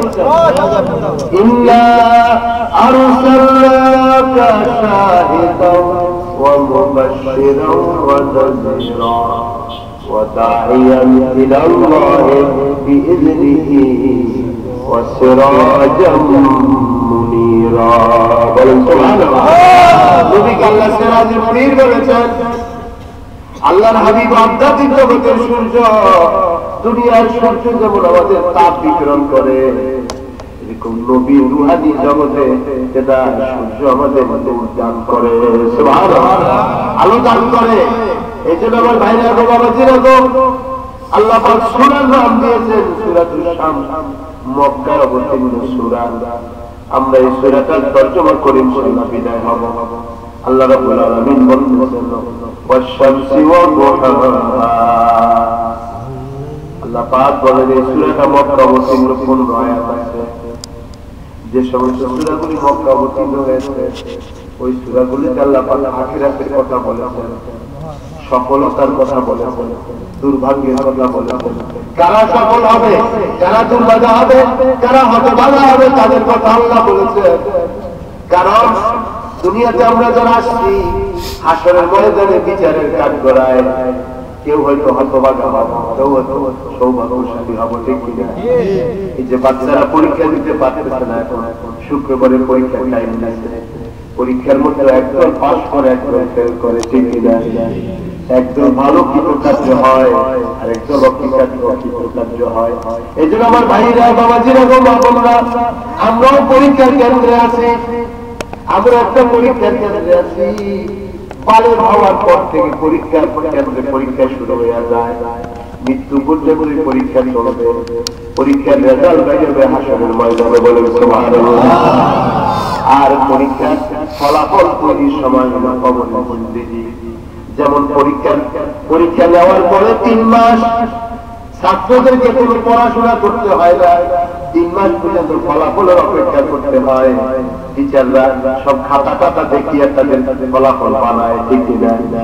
60-70 বছর জিন্দেগিতে আমরা কি লেখাপড়া করেছি, কি আমল করেছি, ওই আমলের ফলাফল তৈরি করে ফেরেশতারা কবরের মধ্যে নিয়ে এরপরে হাসরের ময়দানে আল্লাহ তাআলা সকলের হাতে হাতে ফলাফল ধরিয়ে দিবেন। সুবহানাল্লাহ। فأما من أوتي كتابه بيمينه ওই দিন যার আমলনামা তার হাতে দেওয়া হবে, ফাউলাইকা হুমুল মুফলিহুন, ওই দিন সে বড় সফল কাম হবে। সুবহানাল্লাহ।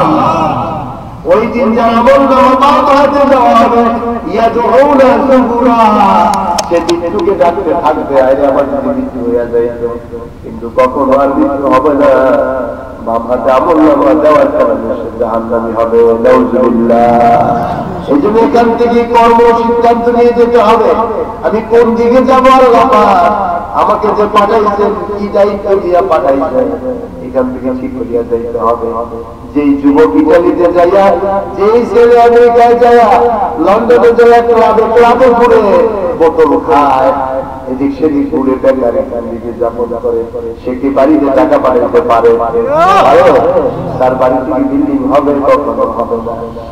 আর যে সেখানে যাইয়া কাজে লাগে, আমার সময় কম, আমার অনেক কাজ আছে, আবার দেশে যেতে হবে, মা বাবার সেবা করতে হবে, এজন্য সে তাড়াতাড়ি সময়টাকে কাজে লাগায়, তখন তার অনেক টাকা হয়, উপার্জন করে এই দেশে আবার আনিয়া বাড়ি ঘর করে, ঠিক কিনা? তাদের এই 60-70 বছরের জিন্দেগিতে যারা নেক আমল করবে, কবরে যাওয়া মাত্র আল্লাহ পাক বলবেন, ফাফরিশু মিনাল জান্নাহ, জান্নাতের লিবাস আছে তার কবরের মধ্যে, তারে পরে দেওয়াল মিসলু মিনাল জান্নাহ, ফাফরিশু মিনাল জান্নাহ, জান্নাতের নিচে তার কবরে বিছাও। সুবহানাল্লাহ। আর জান্নাত থেকে একটা লাইট করে দাও, যেন ভিতরে এরকম জান্নাতের নাজম এমন খুশবু আসে থাকে। পাশাপাশি যে ব্যক্তি বেআমলে জিন্দেগি খেলায় খেলায় যে দিন কাটাইছে, 5 ওয়াক্ত নামাজ পড়ে নাই, আল্লাহর হুকুম মতো রোজা রাখে নাই, যাকাত দেয় নাই, হজ করে নাই, মা বাবার খেদমত করে নাই, সমাজে একে আরেকজনের বিরুদ্ধে লাগালাগি করছে, একজনে আইন ঠেলিয়ে জায়গা নিয়ে গেছে, একজনের ফসল নিয়ে গেছে, একজনের যদি আরেকজনের রেকর্ড করিয়ে নিয়ে গেছে, আছে কিনা? সমাজ জীবনে অনেক আছে। বাপ আছে, ছেলেকে দিয়ে গেছে, মেয়েকে বঞ্চিত করেছে, ভাই বোনের হক নষ্ট করছে, আছে কি নাই? এগুলো যারা করিয়া যায়, কবরে যাওয়ার পর আল্লাহ ঘোষণা করবেন, ওয়াল বিসুহু মিনান নার, এদের দোজখ থেকে লেবাস পরায়া দাও, ফাফরিশু মিনান নার, জাহান্নাম থেকে বিছানা বিছিয়ে দাও, আর কবরের মধ্যে জাহান্নামের আগুনের হুলকা পাঠাও, যাকে তাকে কিছুক্ষণ পরে পরে জ্বালায়া দেয়। নাউজুবিল্লাহ, জোরে নাউজুবিল্লাহ। এজন্য আমার ভাইরা গো, এখান থেকে আমরা পরীক্ষা কেন্দ্রে আসি, যদি ভালো রেজাল্ট করতে হয় পরীক্ষার খাতায় লিখতে হবে। ছেলে যদি মুখের ভিতরে কলম দিয়া কামড়াইতে থাকে, কলম দিয়ে মুখে যদি কামড়ায়, ওই ছেলে ভালো লিখতে পারবে না, ঠিক কিনা? ওই ছেলেকে বেশি বেশি তাড়াতাড়ি লিখতে হবে। আমার ভাইরা তো এখানে আমাদের আমল করে যেতে হবে, যে যত বেশি আমল করবে আল্লাহ তাআলা সে তত বড় দামি হবে।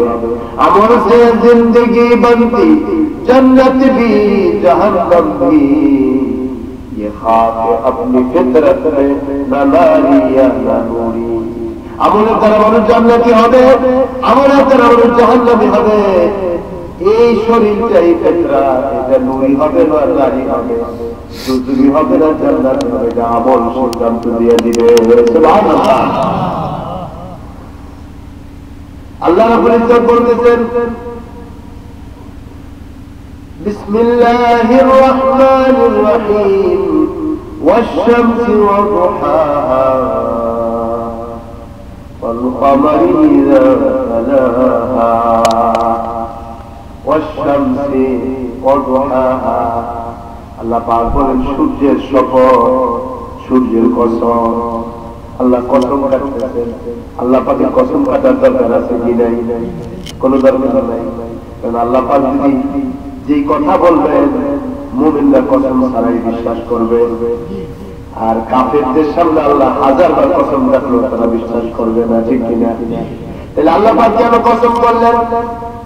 এই জন্য করলেন তাকিদ দেওয়ার জন্য। আল্লাহ পাক কসম না করলে যার দাম যত, কসম করলো তত। তারপরে কি হিকমত লুকায়িত আছে আমাদের জানা নেই। তবে আল্লাহ রাব্বুল আলামিন যে কথাটা বলবেন সামনে, ওই কথাটার গুরুত্ব বোঝানোর জন্য আল্লাহ পাক এখানে 7টা জায়গায় কসম করছে। ওয়াশ-শামসি ওয়া দুহাহা ওয়াল কমারি ইযা তালাহা। আল্লাহ রাব্বুল ইজ্জত বলতেছেন ওয়াশ-শামসি, এদিকে আমার দিকে লক্ষ্য করেন। আল্লাহ বাহাদুর সাথ করেন ওয়াশ-শামসি ওয়া দুহাহা, শপথ সূর্যের এবং সূর্য কিরণের। সূর্য যেমন আমার আপনার জীবন যাত্রাকে বাঁচিয়ে রাখছে, ঠিক কিনা বলেন? সূর্য না হলে খুশি হইত না, সূর্য না হইলে আপনার আমার ফসল হইত না, ধান হইত না, পাট হইত না, যত কৃষি দেখেন সবজি এগুলি হইত না। সূর্য না হইলে হইত ছায়ার মধ্যে কোনো গাছ গাছালি হয় নাই। তাহলে বোঝা গেল সূর্যের নাম আছে কিনা? ওই দামি জিনিসটার শপথ আল্লাহ পাক করতেছেন। এই সূর্য 9,30,00,000 মাইল দূরের থেকে আমাদের তাপ দিতেছে, আলো দিতেছে, ঠিক না? তারপরে চৈত্র মাসে গরমের কারণে পিঠ ফাটিয়া যায়, ঠিক না? এখানে এত দূর থেকে তাপ দেয়, কত গরম। এই সূর্য যেই এক হাত করে আপনার সামনে তাপ দিবে, ওই সূর্যের তাপ কত ভয়াবহ হবে। গলতে গলতে সূর্যের তাপের কারণে ঘামের মধ্যে বাঁচতে থাকে, ঘামের মধ্যে ওই দিন বাঁচবে। ওই দিন তাপের কারণে মানুষ অস্থির হয়ে যাবে। আল্লাহ পাক বলে লাইনাল মুতাহাবুনা বিজালালি, আমার জালালত এবং আযমতের কারণে একে অপরকে মহব্বত করছো, একে অপরকে একে অপরের সাথে বসছো, একে অপরের কথা শুনছো, একে অপরের উপদেশ মানছো। তোমরা কোথায়? আজকে আমার ছায়া নিতে ছায়া দিব, যেদিন আমার ছায়া ছাড়া কোনো ছায়া থাকবে না। সুবহানাল্লাহ। আল্লাহ রাব্বুল ইজ্জত বলতেন ওয়াশ-শামসি ওয়া দুহাহা, সূর্যের কসম, সূর্যের কিরণের কসম। ওয়াল কমারি ইযা তালাহা, চন্দ্রের শপথ, যেই চন্দ্র সূর্যের পিছে পিছে চলে। সুবহানাল্লাহ। দেখেন আল্লাহ পাক কোরআনের পাকে ইরশাদ করতেছেন সূরা ইয়াসিনের মধ্যে ওয়াশ-শামসু তাজরি লিমুস্তাকাররিন লাহা যালিকা তাকদীরুল আজিজিল আলীম। বাবারে ভাইরা, বাবাজিরা, কোরআন পড়বারে বাবা, দুনিয়ার সবকিছু শিখলা, কোরআন শিখিয়ে দিয়ে কবরে না যাও, তোমার বড় দুর্গতি হবে। এই জন্য হাফিজিয়া মাদ্রাসায় সন্তানদের পাঠাইবা, সন্ধ্যার পরে বয়স্ক কেরাত শিক্ষা কেন্দ্র চালু করবা, হুজুরের কাছে কোরআন পড়বা। যে জবানে কোরআন পড়ে ওই জবানে আল্লাহ যুগের আগুনে জ্বালাইবে না। সুবহানাল্লাহ। এই জন্য আমার ভাইরা বাবাজিরা গো, কোরআন পড়ে কবরে যাও। দুনিয়া সব শিখলা, কোরআন শিখলা না, তোমার কোনো দাম নাই। কারণ চক্ষু বন্ধ হইয়া গেলে যে কোরআন পড়ছে তার সবচেয়ে বেশি দাম হবে। দুনিয়া তোমার কাছে দাম নাও হতে পারে, আল্লাহর কাছে অনেক দামি, ঠিক না? এজন্য আল্লাহ পাক বলেন আশ-শামসু তাজরি লিমুস্তাকাররিন লাহা, সূর্য তার গতিপথে কক্ষপথে ঘুরে, লাশ-শামসু ইয়ানবাগি লাহা তুদরিকাল কামার, সূর্যের জন্য শোভনীয় না চন্দ্র অতিক্রম করবে, চন্দ্রের জন্য শোভনীয় না চন্দ্র সূর্য অতিক্রম করবে, বরং প্রত্যেকেই তাদের কক্ষপথে পরিভ্রমণ করতেছে। সুবহানাল্লাহ, প্রত্যেকেই তার পথে পথে চলতেছে। আল্লাহ পাক বলেন ওয়াল কামারি ইযা তালাহা, ওই চন্দ্রের শপথ যে চন্দ্র সূর্যের পিছে পিছে চলে। সূর্য ডুবে গেছে, চন্দ্র পূর্ণিমার আকাশে উঠছে কি নাই? আজকে চন্দ্র দেখতেছে, আজকে পূর্ণিমার চন্দ্র চলছে, পূর্ব আকাশে চলছে চন্দ্র যেমন দেখা যায়। আল্লাহ নবী বলেন সাতারাউনা রাব্বাকুম কামা তারাউনা হাযাল কামার, অচিরেই তোমরা তোমাদের রবকে দেখবা যেরকম পূর্ণিমার চাঁদকে তোমরা আকাশে দেখো। সুবহানাল্লাহ, সুবহানাল্লাহ। আকাশের পূর্ণিমার চাঁদ যেমন তোমরা দেখো, তোমরা তোমাদের রবকে জান্নাতের মধ্যে দেখতে পারবা। সুবহানাল্লাহ। আপনি যদি কোরআন না পড়তে পারেন তাহলে জান্নাতে ঢুকতে পারবেন না। জান্নাতে ঢোকার কোয়ালিফিকেশন হলো কোরআন। বলেন সুবহানাল্লাহ। যারা দুনিয়াতে কোরআন পড়তে পারে না তারা জান্নাতে ঢুকতে পারবে না। মনে রেখে কোরআনের সামনে বলবে, কোরআন যারা পড়তে পারবে তারাই কোয়ালিফিকেশন। আপনি সবই কি ব্যাংকে চাকরি করতে পারবে? পারবে? আপনাদের এখানে কলেজ যে আছে, জগন্নাথপুর কলেজ, কলেজের প্রিন্সিপাল কি কোয়ালিফিকেশন ছাড়া হবে? হ্যাঁ হবে? কোয়ালিফিকেশন লাগবে না? কমপক্ষে ন্যূনতম গ্রাজুয়েশন তো লাগবে না, লাগবে না? তদ্রুপ কোরআন হলো জান্নাতের গ্রাজুয়েশন। কোরআন শরীফ যদি না পড়তে পারো রে ভাই, তুমি দুনিয়ার যেখানে যাও না কেন তুমি কোয়ালিফিকেশন অর্জন করো না, কোয়ালিফাই হও নাই, না হলে তুমি রব্বুল ইজ্জতকে জান্নাতের মধ্যে কেমনে দেখবা? আল্লাহর হাবিব সাল্লাল্লাহু ইরশাদ করেন, জান্নাতে যখন জান্নাতীরা যাবে আমাকে আল্লাহ পাক অনুমতি দিবেন, হে মুহাম্মদ বলেন সাল্লাল্লাহু আলাইহি ওয়াসাল্লাম, আপনি আসেন আমার বান্দা বান্দীদের সামনে আপনি কোরআন পড়িয়া শোনান। আল্লাহ নবী তখন সূরা ইয়াসিন পড়িয়া আমাদেরকে শুনাইবেন। সুবহানাল্লাহ। নবীর জবানে সূরা ইয়াসিন শুনিয়া, কারণ সূরা ইয়াসিন হলো কোরআনের কণ্ঠ। সূরা ইয়াসিন যদি কয়েকবার পড়ে আল্লাহ তার আমলনামায় 10 খতম কোরআনের সওয়াব দিয়ে দেন। সুবহানাল্লাহ। এজন্য আমার ভাইরা বাবাজি রাখো, আল্লাহ পাক যখন দাউদ আলাইহিস সালামকে ডাক দিলেন, দাউদ এত সুন্দর লাহান তোমাকে দিয়েছি, এই লাহান দিয়ে তুমি আমার বান্দা বান্দীদের সাথে কোরআন পড়িয়া শোনাও। সুবহানাল্লাহ। দাউদ নবীর জবানে কোরআন শুনিয়া জান্নাতীরা তন্ময় হইয়া শুনবে, এরপর আমার নবীর জবানে সূরা ইয়াসিন শুনবে, এরপর আল্লাহ পাক একদিন সকলের সামনে জালুয়ে আফরোজ হবেন। বলেন সুবহানাল্লাহ। যেরকম পূর্ণিমার চাঁদ দেখা যায়, রব্বুল আলামিন এরকম সামনে তশরিফ রাখবেন, আসিয়া তিনি সূরা রহমান তেলাওয়াত করিয়া শুনাইবেন। আর রহমান আল্লামাল কুরআন খালাকাল ইনসানা আল্লামাহুল বায়ান। আল্লাহ পাক সূরা ইয়াসিন আল রহমান যখন তেলাওয়াত করবেন, বলবেন ফাবিআই আলা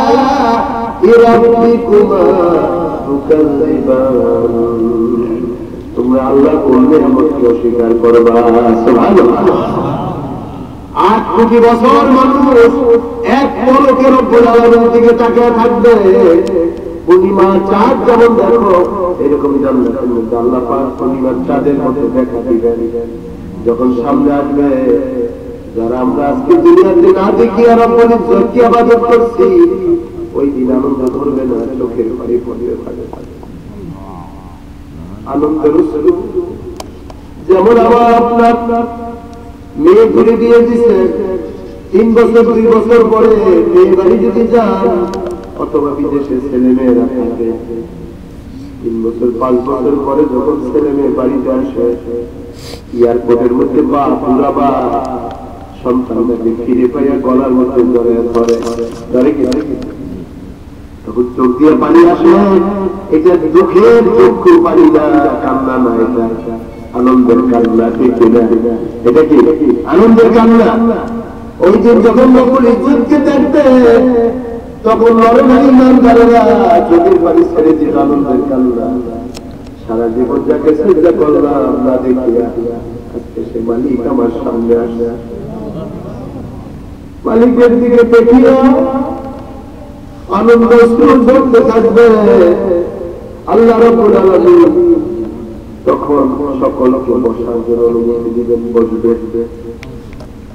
হাদিসের মধ্যে আসছে যার যত সুন্দর আমল হবে সে তত দামি চেয়ারে বসবে। সুবহানাল্লাহ। যে যত নবী আম্বিয়া গনিয়া কুত জবরদস্ত পাথরের মধ্যে তারা বসবে নির্মিত আসনে।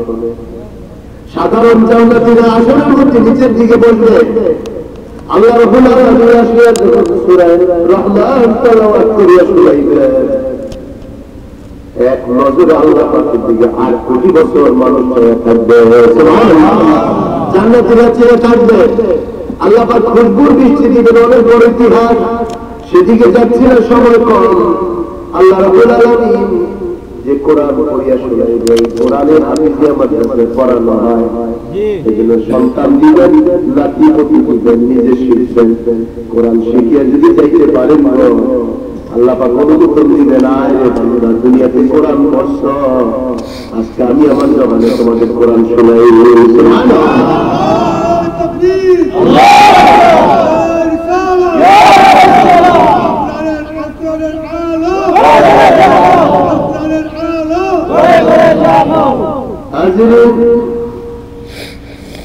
আল্লাহ রাব্বুল আলামিন হাসরের ময়দানে ঘোষণা দিবেন, তোরা আবার তাকে পরওয়ার জান্নাতের সিঁড়ি বেয়ে বেয়ে উপরে উঠতে থাকো। কোরআন পরওয়ার জান্নাতের সিঁড়ি বেয়ে উপরে ওঠো। ওয়ারাতিল ধীরে ধীরে সুন্দর করে কোরআন পড়ো। বা ইন্না মানজিলাকা ইনদা আখির আয়াতিন তাকরাউহা। জান্নাতে তোমার ঠিকানা সেখানে হবে যেখানে তোমার তেলাওয়াত শেষ হয়ে যাবে। সুবহানাল্লাহ। এই জন্য তেলাওয়াত করে যেতে হবে রে ভাই। ওয়াদা করেন যে আমি কোরআন শরীফ শিখিয়া কবরে যাব। কোরআন শিখিয়া যদি কবরে যান আপনি দেখবেন যেটা আপনি পারেন ওটা যদি পরে আপনার কাছে ভালো লাগে। আপনি যদি কোরআন পড়িয়া যান, সূরা রহমান পড়িয়া যান, ইয়াসিন পড়িয়া যান, নবীর জবানে আল্লাহ পাকের জবানে যখন রহমান শুনবেন, নবীর জবানে যখন ইয়াসিন শুনবেন তখন ভালো লাগবে। কি কথা বুঝলেন? আল্লাহ পাক বলেন ওয়াল কমারি ইযা তালাহা। ওই চন্দ্রের শপথ যে চন্দ্র সূর্যের পিছনে পিছনে চলে। চন্দ্র উঠেছে, ভোরের বেলায় চন্দ্র ডুবে যাবে, আবার সূর্য উঠবে। ওয়ান নাহারি ইযা জাল্লাহা। ওই দিবসের শপথ যে দিবস ভালো কোনো হয়। যদি দিন না থাকতো আমরা কোনো কর্ম করতে পারতাম না, ঠিক কিনা? রাতের বেলায় কোনো কাজ করা যায় আরাম। আল্লাহ পাক বলেন ওয়াল্লাইলি ইযা ইয়াগশাহা। তোমার আরামের জন্য রাতের বেলাকে আমি ঢাকিয়ে দিয়েছি। সুবহানাল্লাহ। তুমি আরাম করো। আমি বান্দার প্রতি কত রহমশীল। সারা রাত যদি এরকম সূর্যটা যদি জ্বলে থাকতো, আলোকিত হইয়া থাকতো, সব প্রাণী করে সজাগ থাকতো, আমরা ঘুমাইতে পারতাম না। পারতাম? আপনি রাতের গভীর যত হয় সব প্রাণী ঘুমায় যায়, সব জীব কত নীরবতা হয়ে যায়, তখন আরামে সে ঘুমায়। আল্লাহ পাক বলেন ওই বান্দারে শপথ করে বলছি রাতে যে রাত তোদেরকে আচ্ছাদিত করে। শপথ আকাশের এবং যিনি আকাশ তৈরি করেছেন তার শপথ। আল্লাহ পাক নিজে নিজে শপথ করতেছেন। আসমানের শপথ করেন। দেখেন ছোট্ট একটা প্যান্ডেল কতগুলো পালা লাগাইছে, পিলার। এত বড় আসমান আল্লাহ পাক ঝুলে রাখছেন। বেগায়ে আমাদিন তারাও না, একটাও পিলার তুমি জানলে আসমানের নিচে দেখতে পারো না। আছে একটা পিলার আছে? এত বড় আসমান ঝুলে রাখছে, কোনো পিলার নাই। আল্লাহ পাক বলেন ইয়াউমা নাতউস সামাআ কাতাইয়িস লিল কুতুব। যেরকম ভাবে তোমরা কাগজকে এরকম বটো, আমি আল্লাহ পাক কিয়ামতের আগে আসমানগুলো এরকম বটিয়া বটিয়া নিয়ে যাবো। সুবহানাল্লাহ। আমার এত খবর। ওয়াল আরদি ওয়া মা তাহা, শপথ জমিনে, এই জমিন বিস্তৃত আল্লাহ পাক করিয়া দিয়েছেন। জমিন বিস্তৃত হওয়ার কারণে আপনি চলতে পারতেন। সব যদি পাহাড় গেরা থাকতো আমরা হাঁটতে পারতাম না। দেখেন রশিদপুর থেকে গেলে আসি, আবার সমান ভূমি, সুন্দর গাড়ি দৌড়ে আসছে। সিলেট থেকে ঢাকা যায়, সুন্দর গাড়ি দৌড়ে যায়। যদি সব জায়গায় এরকম পাহাড় থাকতো শ্রীমঙ্গলের মতন, আমরা কি চলতে পারতাম? হ্যাঁ, আল্লাহ পাক বলেন জমিনকে দিয়েছি। আল্লাহ পাক বলেন আমি জমিনকে জালুর আর নরম করে দিয়েছি, শক্ত বানাই নাই যাতে তোমাদের বাড়ি করার সময় পাইলিং করতে অসুবিধা হয়। আবার নরম বানাই নাই বিলাপ দিলে না জানি বসিয়া যায়। আল্লাহ পাকের কত কুদরত। আল্লাহ পাক বলেন এই আত্মার শপথ, মানুষের শপথ, যে মানুষকে আল্লাহ পাক সুন্দর অবয়বে সৃষ্টি করেছেন। আমাদের কি বলেছে পৃথিবীতে 700 কোটির উপরে মানুষ, একজনের সুরতের সাথে আরেকজনের মিল হয় না। মিল হয় বাপের আর সন্তান, ফিঙ্গার প্রিন্ট 8 রকম, জবান বাক শক্তি 8 রকম, চাহুনি 8 রকম, হ্যাঁ কথা 8 রকম, কিনা লেখা 8 রকম।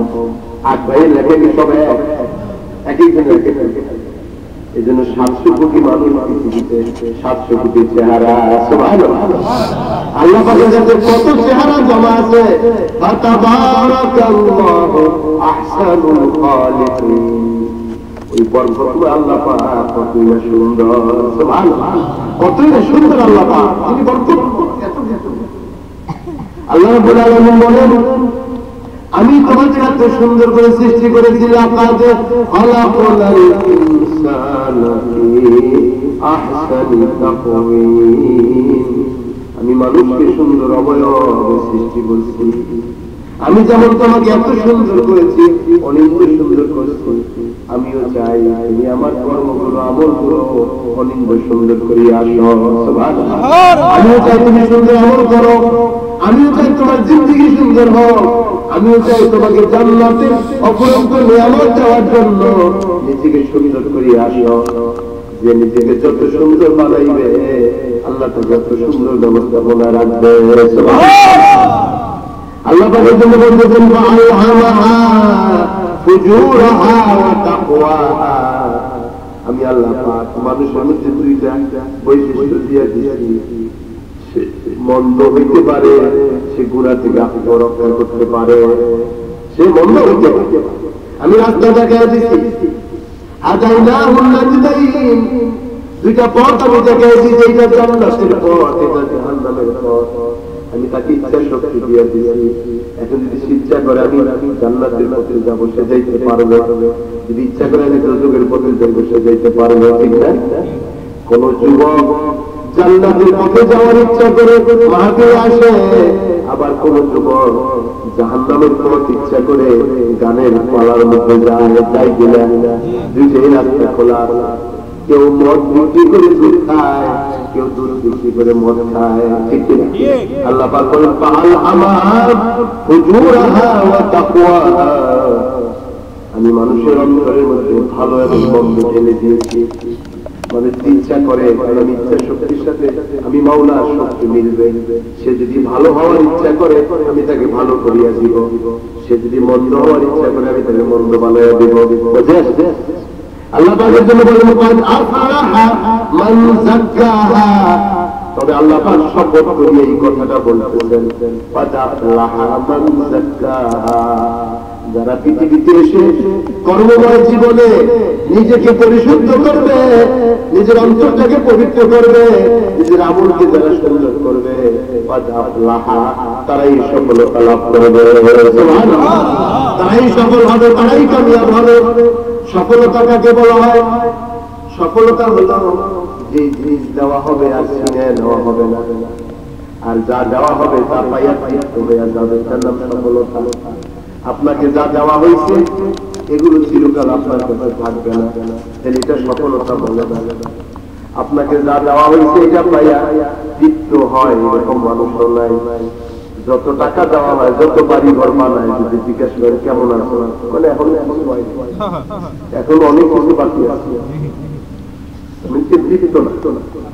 আর যা দেওয়া হয়েছে এটাও তার কাছে চিরস্থায়ী না, তাহলে বোঝা গেল যেটা চিরস্থায়ী নয়, যেটা তৃপ্ত করতে পারে না, ওইটা সফলতা না। সফলতা যেটা দেওয়া হবে ওইটা কিনে নেওয়া হবে না, এটার নাম সফলতা। এই জন্য আল্লাহ রাব্বুল ইজ্জত জান্নাতের মধ্যে যখন জান্নাতীদেরকে ঢুকিয়ে দিবে, আল্লাহ পাক ঘোষণা করবেন উদখুলুহা বিসালাম যালিকা ইয়াউমুল খুলুদ। ঢোকো আজকে শান্তির সহিত জান্নাতে, আজকে চিরস্থায়ী জান্নাতে প্রবেশ করবে। আর তোমাকে কেউ জান্নাত থেকে বাইর করবে না, তোমাকে যে নিয়ামত দেওয়া হয়েছে ছিনিয়ে নেওয়া হবে না। জান্নাতের নিয়ামত পাইয়া খুশি হইয়া গেল, আল্লাহ এমন তো কোনো আমল করি নাই, এত সুন্দর জান্নাত পেয়েছি। আল্লাহ পাক বললেন, বান্দারে ফিতনার জামানায় ওলি বুজুর্গদের সাথে গিয়ে বসো, ওলি বুজুর্গদের কোরআন হাদিসের কথা শুনে আমল করছো, জিন্দেগিতে সুবহানাল্লাহ পড়ছো, আলহামদুলিল্লাহ পড়ছো, নামাজ পড়ছো, বিবিকে পর্দায় রাখছো, হালাল হারাম তমিজ করিয়া পড়ছো, যুবকেরা যৌবনকে ইবাদতে কাটাইছো। এই আমল করার কারণে আমি আজকে তোমাদের জান্নাতে প্রবেশ করাইয়া দিলাম। সুবহানাল্লাহ। সে সফলতা করবে, লাভ করবে যে নিজেকে পরিচ্ছন্ন করল। যে নিজেকে কলুষিত করলো সে ধ্বংস হয়ে গেল। যে কলুষিত করলো, যে নিজেকে বেআমলি করিয়ে নষ্ট করলো সে ধ্বংস হয়ে গেল। আল্লাহ পাক যারা ধ্বংস হয়ে গেছে দুনিয়াতে তাদের একটা উদাহরণ দিয়েছে এখানে, কোরআনে বহু উদাহরণ দিয়েছে আল্লাহ পাক। একটা উদাহরণ এখানে দিনে দিতে কারা ধ্বংস হয়ে গেছে। দুনিয়াতে যারা মুহাম্মদ রাসূলুল্লাহ সাল্লাল্লাহু আলাইহি ওয়াসাল্লাম হবে তারা সফল কাম বলে সুবহানাল্লাহ। এজন্য আল্লাহর তরফকে পরিষ্কার করেন, ঠিক না? ওনারা কলবের ময়লা দূর করে জানি জিকির শিখায়া দিয়ে গেলাম। লিকুল্লি শাইইন শিকালাতুন ওয়া শিকালাতুল কুলুবি যিকরুল্লাহ। প্রত্যেকটা পরিষ্কারের যন্ত্র আছে, অন্তর পরিষ্কারের যন্ত্র আল্লাহর জিকির। আল্লাহ আল্লাহ আল্লাহ আল্লাহ আল্লাহ বলেন, সকলে জিকিরটা করেন না, কাজে লাগবে। আল্লাহ আল্লাহ আল্লাহ আল্লাহ আল্লাহ আল্লাহ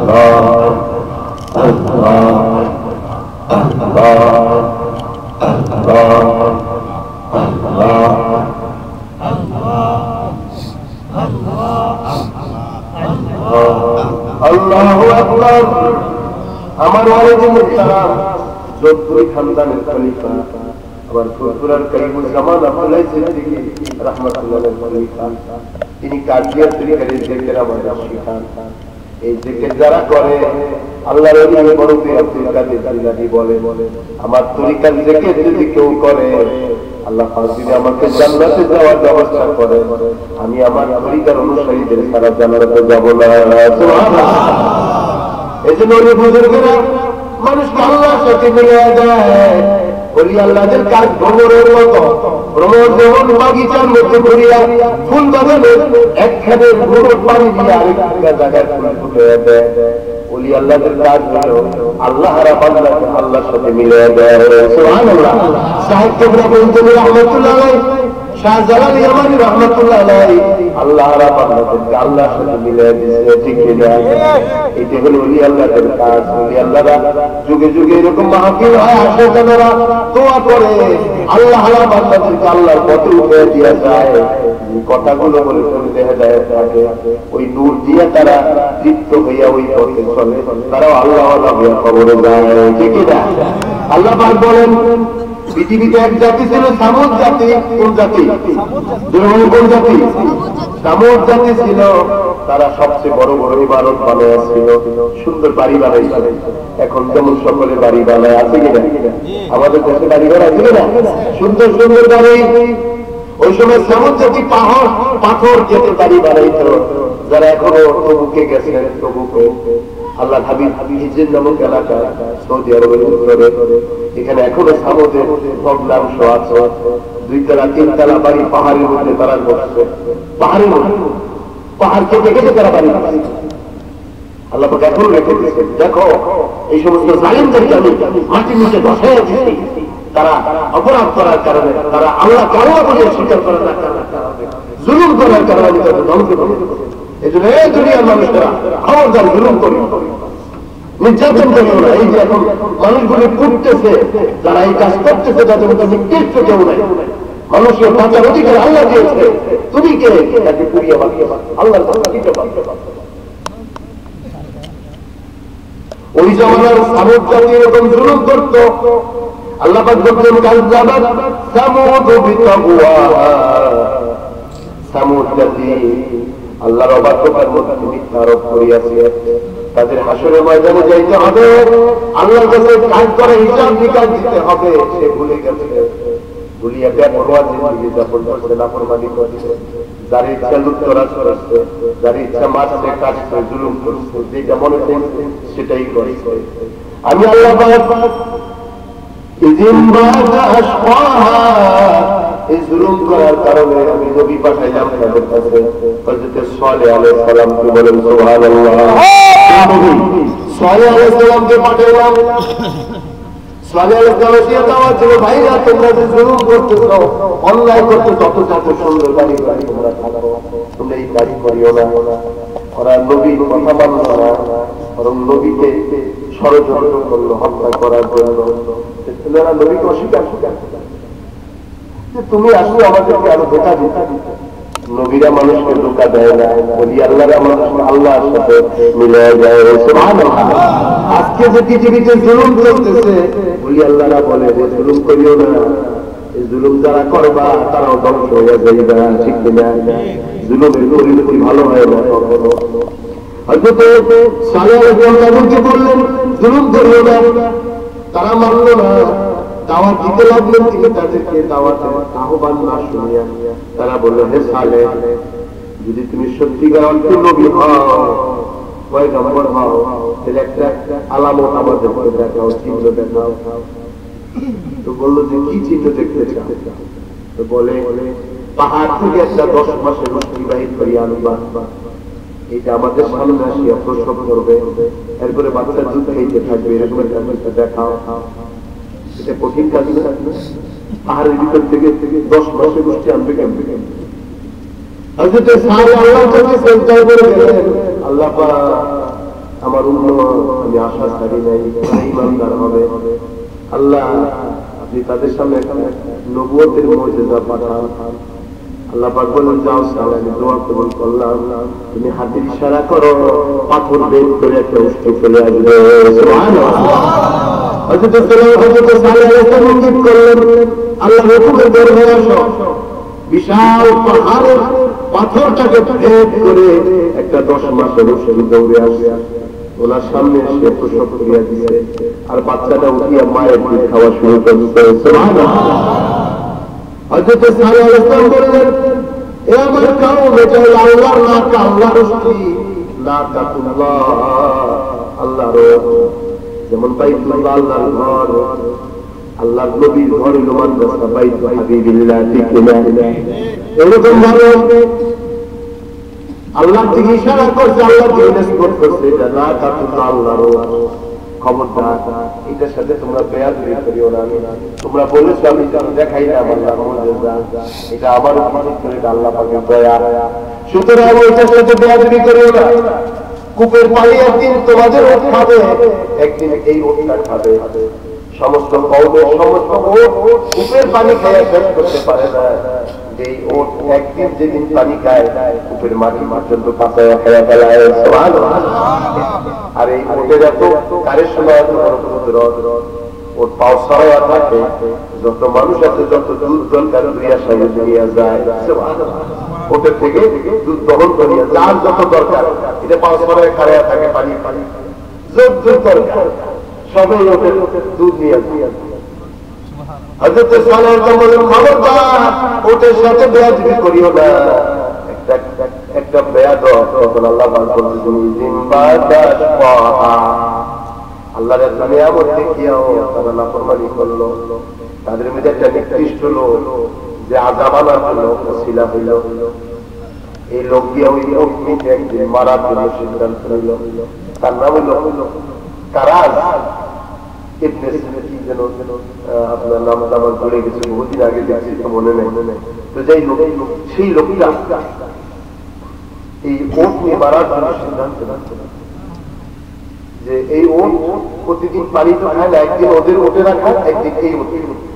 যেদিন এই ওটের রুটিন ওই দিন ওরা ওই ওটে আসে, আনি আয় ঝগড়া লাগাই দিয়া এই ওট যখন পাহাড়ের দিকে যাইতেছিল কুড়াল দিয়া ওটের পাহাড় থেকে আল্লাহ পাক বলতেছেন,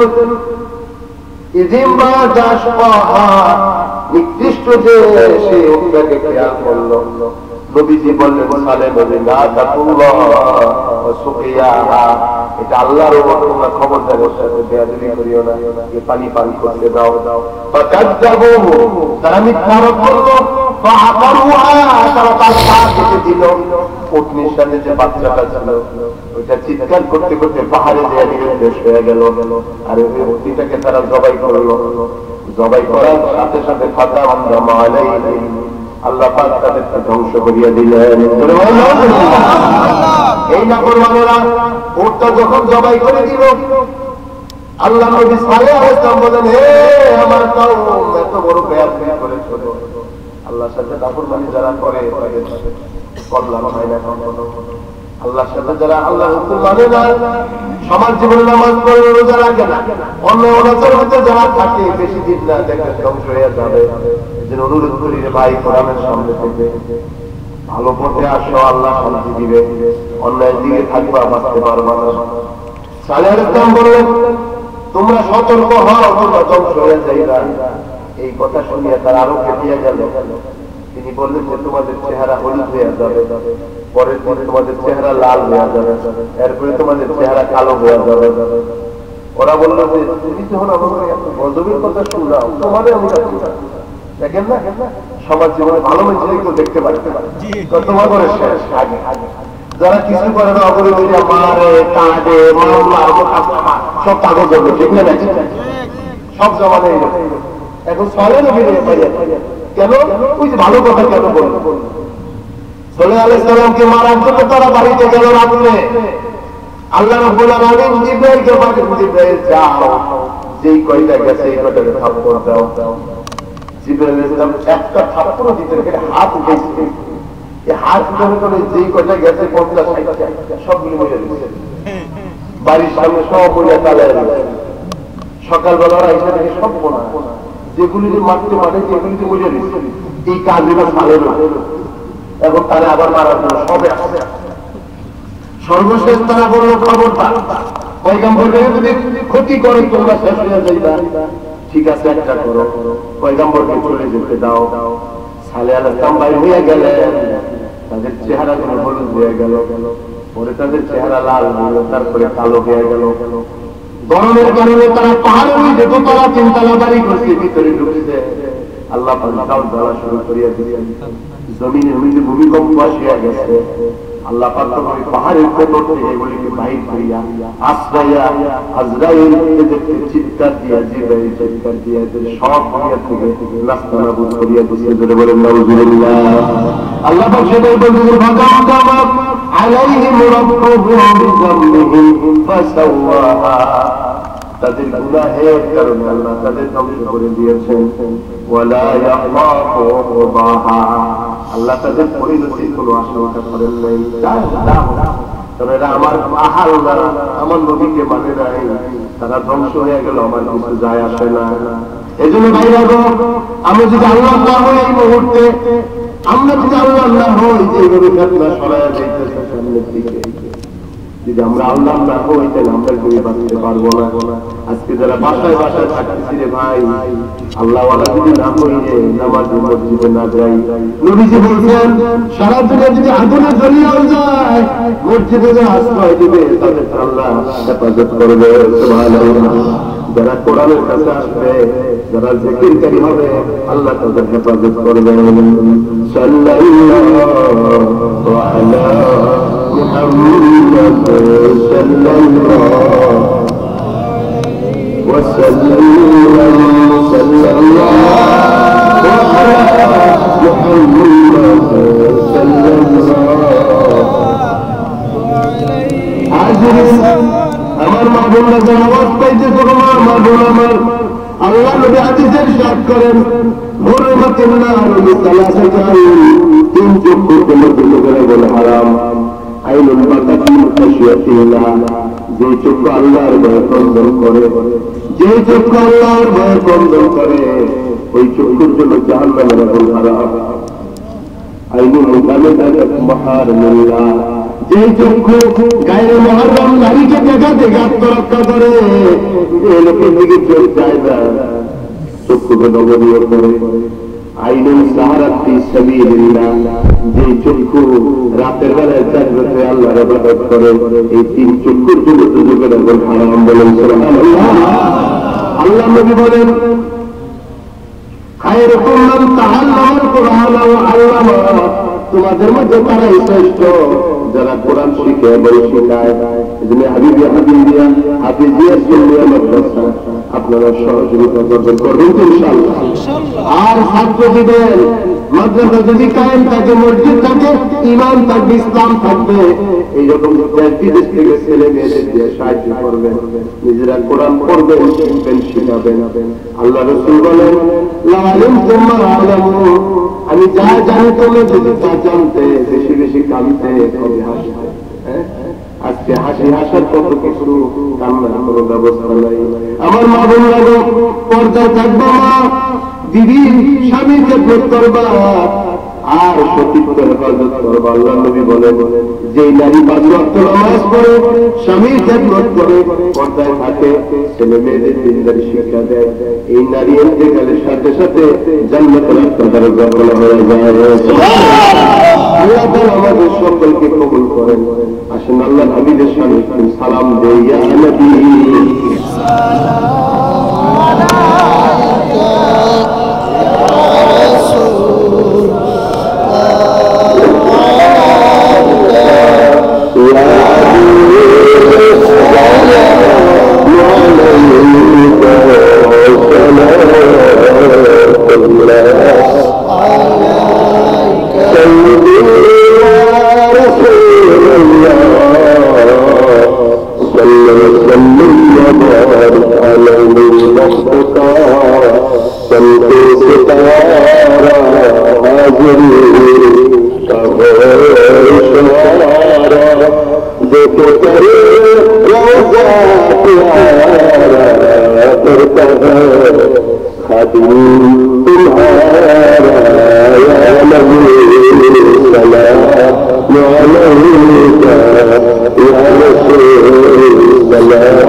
আবার হায়াতে বাঁচতে আসতে পারবে। হায়াতে বাঁচতে আসতে বাঁচতে আসতে পারবে, হায়াতে না বাঁচলে সকলেই আল্লাহর কাছে ফিরে যেতে হবে। এই জন্য সকলকে মাফ করে দিবেন। আল্লাহর হয়ে যেন আমরা কবরে যাই, এমন আল্লাহর হয়ে দুনিয়া শয়তান ইবলিসের হয়ে যেন না যাই। হে আল্লাহ, আল্লাহ আমাদের কবুল করুন। যা কিছু কথা হলো এটা আমার আমরা আল্লাহ যেন হেদায়েত মঞ্জুর করে, আপনাদের জন্য হেদায়েত মঞ্জুর করে। কারণ আমরা চিন্তাল থাকবো না। দেখেন কোথায় আমার বাড়ি, আপনাদের সাথে কখনো দেখা পাই নাই, রুহের জগতে মিলিত হয়েছিলাম বলে এখন এমনি আমাকে আল্লাহ আপনাদের সাথে মিলে। এইরকম দুনিয়ার নিয়ম, আল্লাহ ভ্রমণদেরকে পাঠায়, গুনগুন লোকে তারা আসে, আবার তার বাড়ি চলে যায়। এই জন্য কথা থাকবে, কর্ম থাকবে, স্মৃতি থাকবে, আমরা থাকবো না, ঠিক কিনা? এই জন্য আল্লাহ তাআলা আমাদের সকলকে কল্যাণ দান করেন। আল্লাহ আল্লাহ দোয়া করি তার হাবিবের উসিলে আল্লাহ আমাদের দোয়াকে কবুল করেন। আল্লাহুম্মা আমিন। ইয়া রাব্বাল আলামিন, ইয়া আকরামাল আকরামিন, ইয়া মুজিবাস সাইলিন, ইয়া রাহমাল মাসাকিন, ইয়া রাব্বাল আম্বিয়া। ربنا ظلمنا أنفسنا وإن لم تغفر لنا وترحمنا لنكونن من الخاسرين. رب نجني من كل ذنب بجاه المصطفى مولى الكريم، وهب لي في مدينته قرارا وجزءا ثم نقلا بالبقيع. الهی دکھا کر دیار مدینہ، الہی ہمیں بنا دے غبار مدینہ. وہ دن خدا کرے کہ مدینہ جائیں ہم، کہ خاک رسول سرما لگئی ہم. পরবর্তীকালে দুনিয়া রহমতের নজর তুলে দয়াময় মুহাব্বতের নজরে আর শাজিম থেকে ফিরে দেখো আল্লাহ আমার হাবিবের হাফিজিয়া সুন্নিয়ার মাদ্রাসা। এইটা সত্তর 25তম বার্ষিক জলসায় তোমার শাহী দরবারে কোরআন থেকে তেলাওয়াত শুনে বলে আমরা হাত তুলেছি। মাওলা মেহেরবানি করে এই মাহফিল তুমি কবুল করিয়া নাও। আয় আল্লাহ আমাদের জিন্দেগীর গুনাহ যত মাফ করে দাও। ইচ্ছা অনিচ্ছায় জানা অজানা প্রকাশ্য প্রকাশ্যে যত ভুল করেছি দয়া করে গফুর সিলায় মাফ করে দাও। আয় আল্লাহ আমাদের পিতা মাতাকে মাফ করে দাও, ছেলেমেয়ের পরিবারকে ক্ষমা করে দাও, আমাদের উস্তাদকে মাফ করে দাও, আমাদের পীর মুর্শিদকে মাফ করে দাও। তোমার হাবিবের সমস্ত উম্মতের গুনাহকে তুমি ক্ষমা করো। আয় আল্লাহ দুনিয়াতে আমরা বসে থাকি কবরে অন্ধকার কবরে সাড়ে 3 হাত মাটি কেমনে জায়গায় থাকবো, সাপ বিচ্ছু কামড়াবে দুনিয়ায় কাঁদাবে, কবরে হাসরে কাঁদাবে। এত সম্মানিত দিয়েছ দুনিয়ায় কোটি কোটি লোকের সামনে, আসরের ময়দানে গুনাহগার বলে দিও না আল্লাহ। আয় আল্লাহ যা সওয়াব মঞ্জুর করেছো সওয়াব কবুল করে মদিনায় প্রিয় নবীর রওজা শরীফে পৌঁছে দাও। तमाम পৃথিবীর মাটির নিচে যত মুমিন মুমিনা মুসলিমিন মুসলিমাত শোয়া তাদের সওয়াব পৌঁছে দাও। আয় আল্লাহ শাহজালাল ইয়ামানি মুজাদ্দিদ ইয়ামানি 360 ওলি আল্লাহ এই মাটিতে শুয়ে আছে তাদের রূহে সওয়াব পৌঁছে দাও।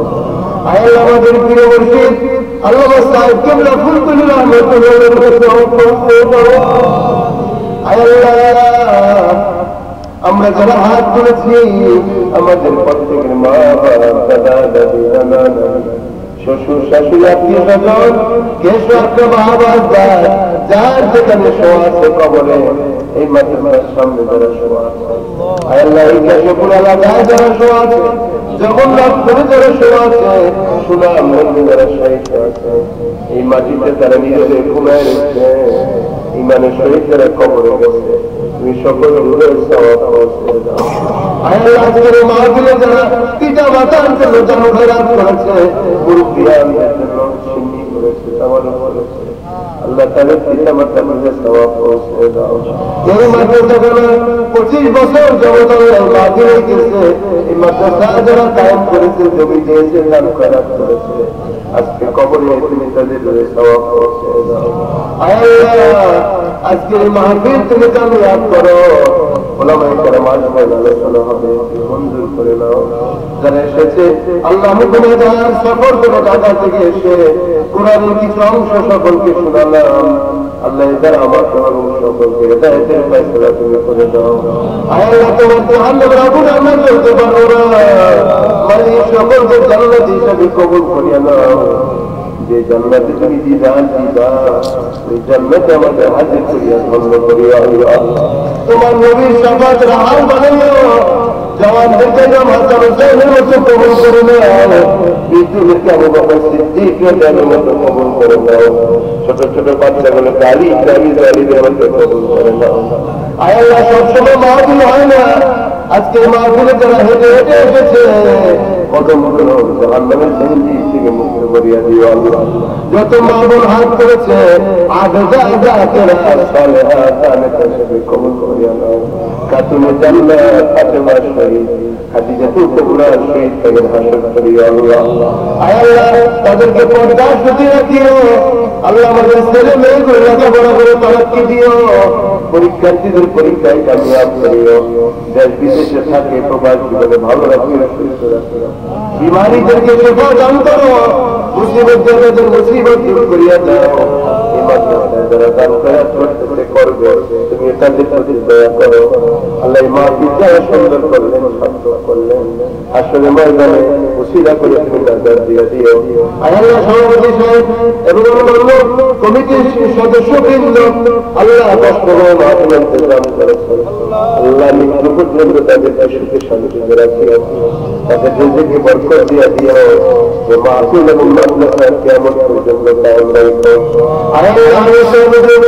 আমাকে কখনো দেখেন না, দাওয়াত দিয়েছেন, আমি গুনাহগার কিছু বলতে পারি না, তারপর কোরআন পড়ে যা শুনাইলাম, আমি সাহেবকে জাযা দিয়া দিও, আমাদের জাযা দিও আল্লাহ। এই জওয়ানেরা আজকে গানের অনুষ্ঠানে যেতে পারত, তারা কোরআনের একটা অনুষ্ঠানে আসছে, কোরআনের বিরুদ্ধে দেখে তুমি জান্নাত হিসেবে কবুল করো আল্লাহ। এই জওয়ানগুলোকে হাসান হুসাইনের মতো কবুল করো, ফিতনা থেকে বাঁচাইও আল্লাহ। খুব খারাপ ইসলাম থেকে আমাদের বাঁচাইও, আমাদের ছেলে মেয়ে পরিবারকে বাঁচাইও, কিয়ামত পর্যন্ত আমাদের বংশ চালাইত তোমার অনুগত বানাইও, তোমার হাবিবের অনুগত বানাইও। আয় আল্লাহ তোমার হাবিবের খাতিরে আমাদের দেশের জন্য আমাদের বাঁচা করো, এদেশে মানিকদের জীবন আমরা বসবাস করতে পারি আল্লাহ। এই মাটিতে যে তোমার বহু বলিয়া আছে, তাদের সম্মানে মাটিকে তুমি হেফাজত করো। সুবহান রাব্বিকা রাব্বিল ইজ্জাতি আম্মা ইয়াসিফুন ওয়া সালামুন আলাল মুরসালিন والحمد لله رب العالمين. واجعل آخر كلامنا عند الموت لا إله إلا الله محمد رسول الله. السلام عليكم ورحمة الله. وعليكم السلام.